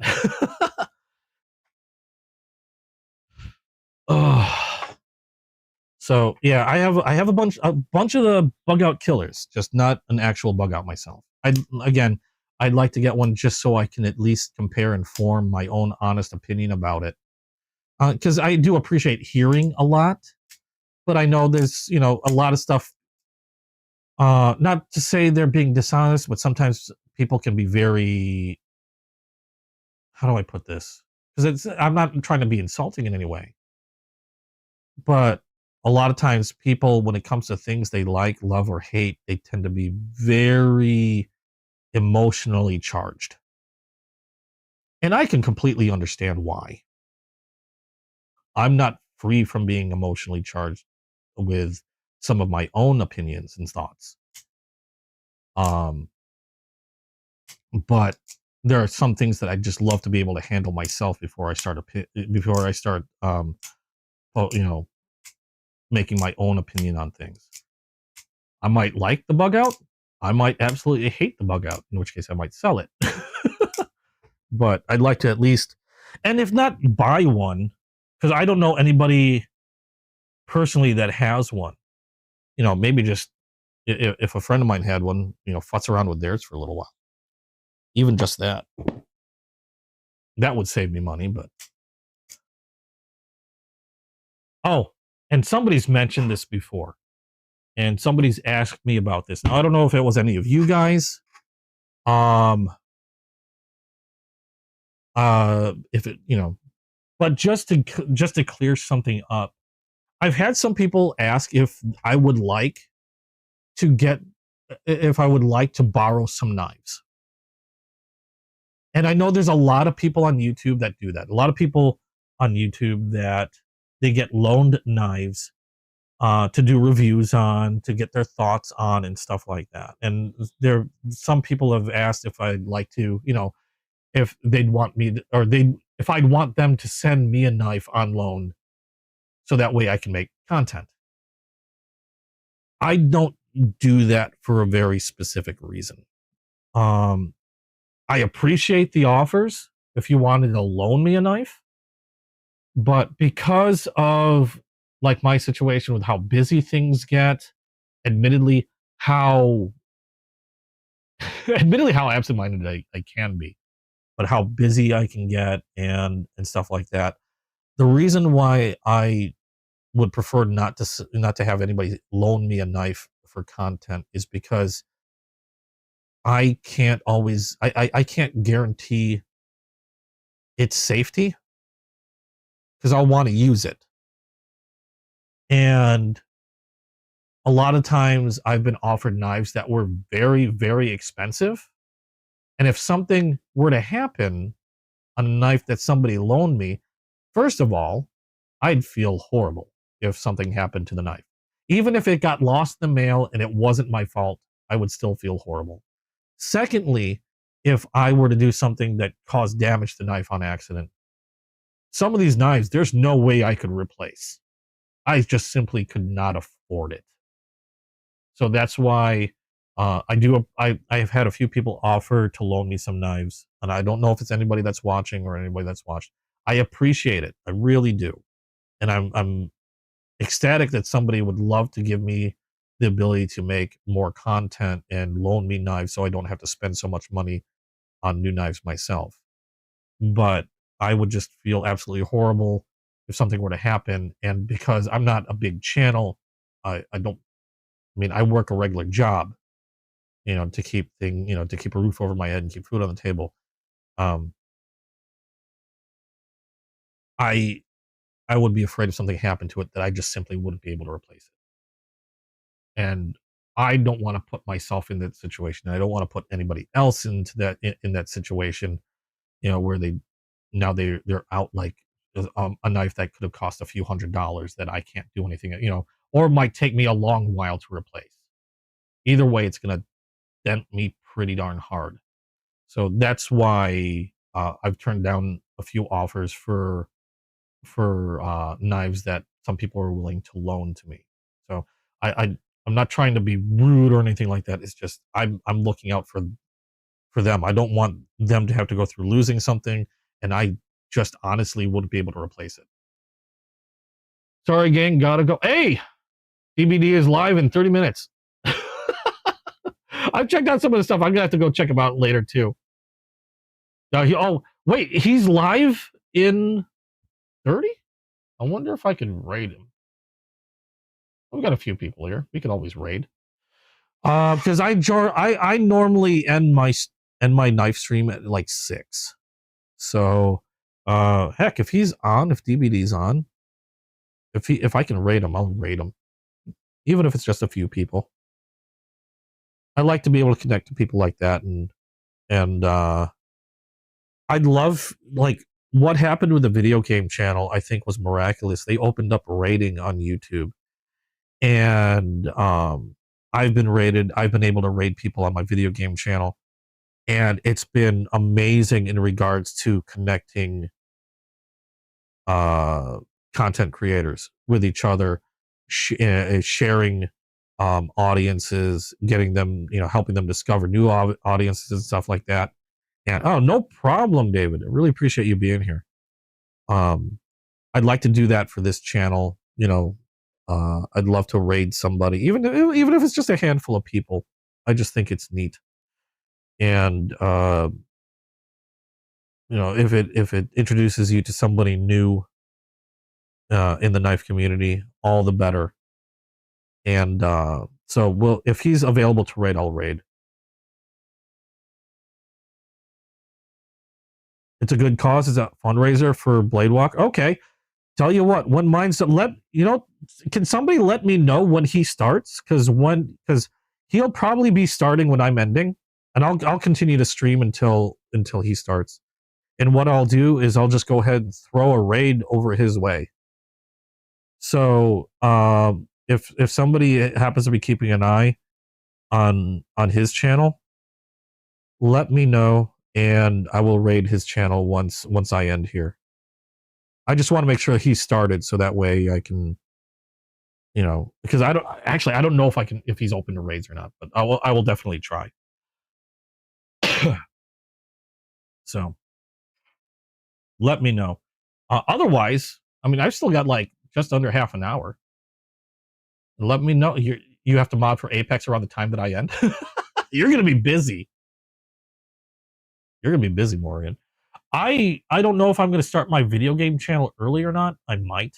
Depends on how things go today. My girlfriend's still in the hospital, so I'm waiting to hear some info. But yeah. Let me know. I'll throw a raid his way. I know I've only got a handful of people in here, but hey, handful of people is better than nobody's. Few people is better than none. But I think it'd be pretty neat. Otherwise, I'm trying to think, because a lot of times I don't come, like I had that subject in regards to the what was it called, steel hardness lab.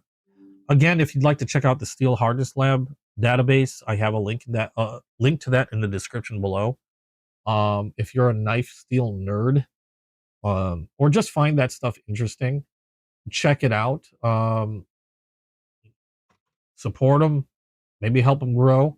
That'd be pretty cool, because I think that the Steel Hardness Lab website will be, if it's kept up and they keep doing their testing, I think it'd be a great resource for those people like me that do pay attention to certain things like knife steel hardness. When you're trying to judge quality, keeping companies honest and things like that, I think Steel Hardness Lab would be freaking amazing. They have quite a lot of knives that they've tested already. Obviously, they haven't tested nearly any, all the knives in the world.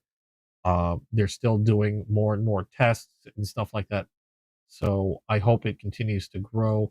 So far, the majority of the knives they've tested have been Spyderco. I have no doubt, partly due to like request, Spyderco being very popular. But I'd love to see more, because I don't think I've seen any Remets listed, or maybe they had a small amount of concepts listed.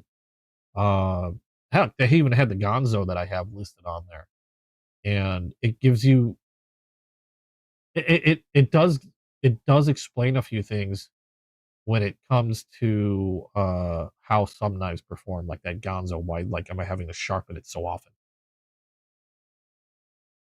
Oh, Taylor, that's the guy you were talking about the other day when you're talking about HX Outdoor. Oh yeah, he hasn't tested that one yet. Yeah, I'd love to see a testing on that, because it still blows my mind that there's an S35 VN steel with titanium scales that's that cheap. Like, I seriously wonder, like, anytime I look at it, it's like, what's wrong with this thing? I look at the knife and I keep asking myself, what's wrong? And if you're not sure what I'm talking about, it's this knife here. This knife, I got it on Amazon for like, I think it was just over $40. But it's supposed to be S35 VN steel, premium steel, on the lower end of premium, I guess. The affordable end. I'm not saying it's bad, but S35 VN steel is great steel, but it's supposed to be S35 VN steel, titanium. Now they did say titanium alloy. I don't know if that makes a difference, but titanium alloy scales, and for just over $40. So when I see I see materials like that being listed, and I see a price like that, I'm beginning to wonder if it's too good to be true. Admittedly, I picked it up because I was curious.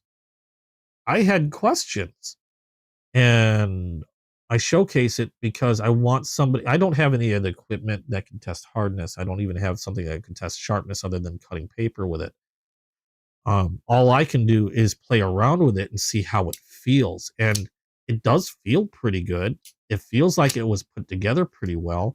The detent, admittedly, is a little on the super strong side, but it feels like it's loosening up a little bit with a little bit of wear. I've been fiddling with it quite a lot to see if I can get that to smooth out a little bit. And whereas I wasn't able to reverse flick it before, um, I'm actually able to reverse flick it now. It's still not as easy, and sometimes I'll still find it hard to do, but I'm at least able to do it a few times compared to when I first got it. The lockup is solid. I feel a little grit, but I don't know if that's due to the detent ball or in the scale. I have a feeling it's due to the detent ball that's on the frame lock. But it feels pretty good. It it works pretty good. But the price on this is insane. When you compare it to anything else that's both S35 VN steel and titanium, I mean, the closest thing I have to S35 VN steel that's that price range are not these crossroads, but like not that crossroad either. That one's more expensive. Well, these are S35 VN steel, slip joint crossroads from Case, and these are $100. The other crossroads that I have, like here it is, like the burlap micarta, this one's generally, you can probably get this one $60 to $70, and this has S35 VN steel, but it's micarta G10 liners. It's a slip joint. So I can understand from that viewpoint it being a little less and easier to attain, but this is still $60 or probably closer to 70 compared to like just over $40 for this. And this has titanium alloy. So yeah, I have questions on this. I'd like to know what's the hardness, because is this going to hold up compared to other S35 steel knives? What's the deal with the titanium alloy? Personally, I think it looks gorgeous. I love it has this reflective quality to it where you get a little shift in color. So it's blue, but then you got little glints of purple reflected in there. And it's so like a chromatic thing going on. Just really, really neat. As far as using the knife, it's decently comfortable. It might not be the most ergonomic knife I've ever used, but it feels decent enough in the hand. My only other complaint on this is I'm not, like I said, I think Tontos are cool. I think the blade shape is cool. I just don't like the idea of when I have to sharpen this that I got to deal with a secondary point because it's like you've got a secondary point here, right where my index finger is. So if you're working on wanting to keep the same look and you're having to sharpen or hone this, if you're not careful, you can make that secondary point go away. Unless you want the secondary point to go away, then you can, through a little bit of sharpening and reprofiling, that'd be really easy to do. But yeah, I'd love to see them test that out, Waylon. And I'm going to keep an eye on that database to see if they do. Like I said, I hope that grows. Cluster Duck, hey, oh yeah, you're playing. I haven't had any other requests, and I should be free. You can have like 1 billion people playing, so I don't think they'll run out of room. Yeah, just pencil me in. Bar any emergency or anything, just expect me to be there. Yeah, just expect me to be there. I don't know when I'll start tonight, but probably like I got to make some phone calls, and I've been streaming, so I haven't talked to my girlfriend since I started. So actually, I haven't talked to her all day. I got to message her because I woke up really late, so I got to give her a call. So barring any emergency, like oh my god, I have to go run and pick her up. I might even start early. So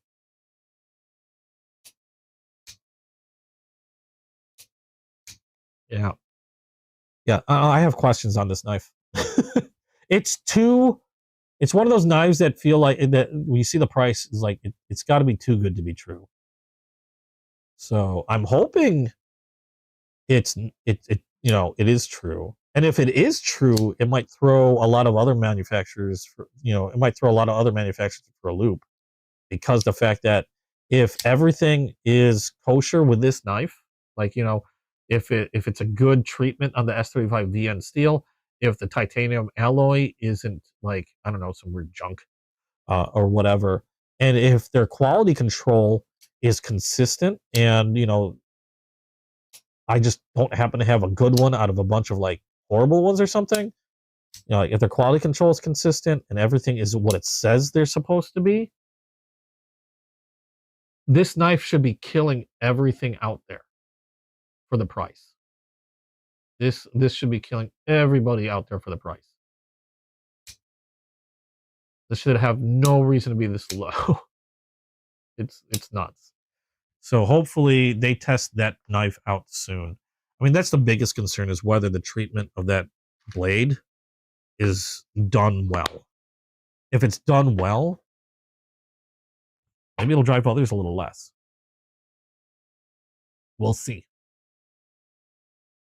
We will see. Oh, hold on a second. What do I do with my water? Give me a second. I need to hydrate. I'm a thirsty boy. But yeah, check out that website. I might see if there's any way I can support them too,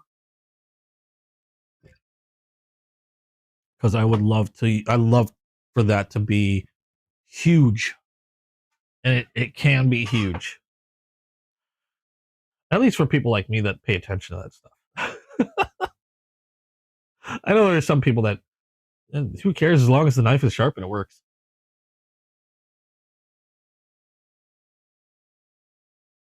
I've fallen down way too many rabbit holes. But yeah, I have so many knives. Oh yeah, and like I said, if you weren't here when I mentioned it before, last I checked, we were over 700 subs. If I can get and maintain, and I say maintain, if it's, if I can get it to stick around for like a week, 1,000 subs, I might start doing some giveaways on whatnot, just as a thank you. And I don't know what I would be giving away yet. I can tell you, probably I've got a Civivi or two. I probably got a couple Cobra Techs, like the traditionals, and I don't know, I've got a few others that I'm thinking I'll include in a giveaway, like just like a 1,000 celebratory giveaway, and I might acquire a few others. Who knows? I just know that I would love to do a giveaway. I don't know how many. I don't know what kind yet. Definitely. But if we hit 1,000, I would love to be able to do a giveaway as a thank you to you guys. And if I do so, it's going to be through Whatnot. And I think the way I'm going to handle it is because you can do a closed show, like one that's not open to the public.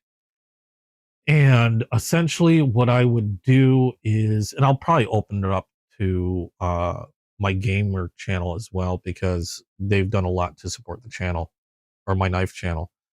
But what I'll do is I'll do a closed show on Whatnot, and then put an invite link or something on the Discords.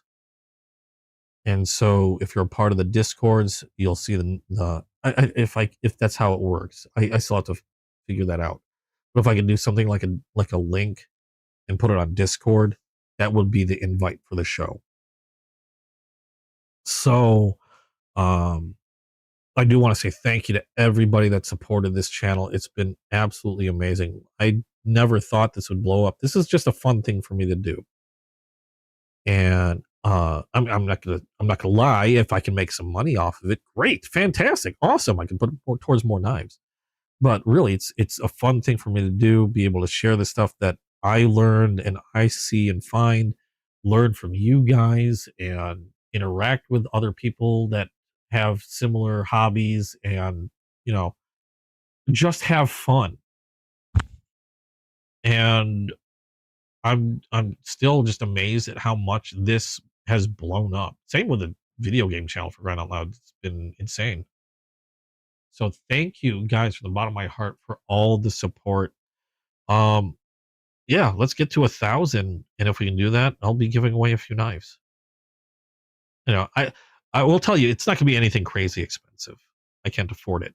But I will definitely work on giving away a few knives because I think you guys deserve it for all the support. So um, keep an eye out for that. It is going to be through Whatnot, and now I know it's probably going to cut some people out because the reason why I'm doing it through Whatnot is it's just easier for me because they handle all the logistics in terms of like shipping and like the rules and regulations. Since they keep everything in line, I don't have to worry about you know, figuring out laws and stuff at other locations. So unfortunately, it may cut some people out of it, but it's honestly it's the easiest and I think the logical best way to do it. And thank you, Terry. Appreciate it. So any other questions? Because we've got about 10 minutes. I'm sticking around till DBD starts. So like I said, I want to raid DBD. So if you're in here, please stick around. I would love to raid him. Hopefully something doesn't muck up. I was in my video game channel last night, went to go raid somebody, and for some odd reason it mucked up. And I don't know what happened. The raid didn't happen. Hopefully whatever happened is fixed. And let me see if I can get things at least started and squared away. Let's see here. Because I know he hasn't started yet. He's supposed to start, what, in like 10 minutes or so? And thank you for everybody that has subscribed. I don't get notifications on this like I do my video game channel. For those who have subscribed, thank you so much for that. I really appreciate it. Trying to see if I can set this up ahead of time. Oh, I'm glad you enjoy. Like I said, this is fun for me. It's I have the amount of stuff I've learned myself just from starting this channel has been insane. I don't know how many times more I've learned so much more since I started this channel than I did just collecting knives on my own. Admittedly, I spent a lot more since starting this channel. I spent a lot more since starting this channel than I have collecting on my own, but byproduct, I guess, of having a knife hobby, and channel. Let's see if. Okay, so yeah, I do see his upcoming, so I'm gonna set mine up to get ready. But I'm gonna stick around till his starts. And so yeah, if you can stick around with me, we'll rate them. I know it's only a handful of people. That's fine. Few's better than none. And yeah, I don't know. Anything else you guys would like to hear about as well? I always keep this open to chat. If you have any questions on my collection, anything that you've seen, anything that you've collected yourself that you'd like to share, we've still got a few minutes. I can get some questions. I can get some answers out of the way already. I have nearly 400 freaking knives. Crazy. Biggest manufacturer I have is Case. My current vices other than Case have been Romette and Spyderco. That's another thing.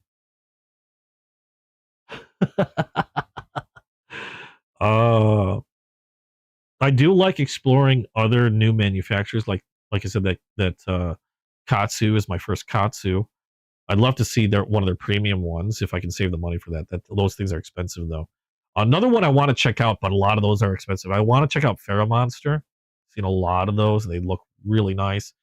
Monster, Kunwu has some really awesome looking stuff, but they're on the pricey end. Like I said, I know I have more Remettes that I'd love to get my hands on. There is, I have a new cheetah cub coming my way from Case. That'll be neat. Their axe handles are coming in soon from Case. So as soon as the axe handles come in and Chasing Blades gets a hold of some, I've already told them I want a private showing. I said when you guys get your shipment in, I want a private showing in the VIP room, and I'll keep the singles warm. Because as soon as those axe handles are come in, I know there's at least one or two I'm going to want if they get them in. Because I'd love to have a few of those in my collection. The axe handles are new from Case for this year. And I think they're an entirely new pattern. I don't know if they had anything like an axe handle before. Because they have cheetahs that they haven't made in a long time, and the cheetah cubs are like basically smaller versions of the cheetah. But I think the axe handles are completely new, so I'm excited about those. Can't wait. I'm excited. And then so yeah, I have a couple of those. I have at least a cheetah coming my way. I can't remember what else. I had a cheetah and something. Oh, I have a Tequila Sunrise from Case coming my way. The Tequila Sunrise is a new color from Case. It's a bone knife, a bone scaled slip joint. I think I got the sow belly, but it's a new color for 2026. The Tequila Sunrise. I'm excited about that. That'll be coming the same time as the cheetah cub that I got. That's all coming next week. I think it's coming Monday. So I'll be able to show you guys on the next stream. And I need people to talk to Case and have them come out with more squirrels. They have all their squirrels. I need more squirrels. They like putting knives out with like deer, elk, bear, ducks, raccoon. I want more squirrels. I already have all their squirrels. They need more. I don't have any moderns coming my way yet. Or at least these were the last two modern knives I got, the Cosmic and the Katsu. I don't I don't have any moderns on their way. I might have to fix that. At least get something new. Not that I don't have anything new. I've got enough new stuff. I need to stop. I won't, but I need to stop.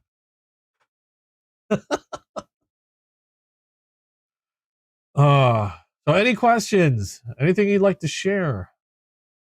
Or anything? Oh! He's up and running. Okay, so tell you what. DBD, EDC with DBD is already started. Let's go ahead. Please stick around. We're going to go ahead and rate them. Thank you guys so much for all your support. You guys have been absolutely amazing. We're going to go ahead and raid EDC with DBD. Hopefully I'll have more videos out this week. I know it's been a weird week for me. My girlfriend's been in the hospital, so it's been a little hard to get stuff out, but hopefully I'll have more videos out soon. I know I recorded a bunch of stuff. I just got to edit and then pump them out. I'll be holding another live next week on Saturday, 2 p.m. Central Standard Time, like I've done before. So I'll put a reminder there. But thanks again for all the support. You guys in chat, you guys lurking about, awesome as always. Let's go ahead. I don't have an ending for this, so we're just going to go right into it. Stick around for the raid. We're going to be raiding EDC with DBD, who's doing a fundraiser. So let's help him out and get some people in there. But thank you guys again so much for all your support, and hope to see you in the next video. Bye-bye.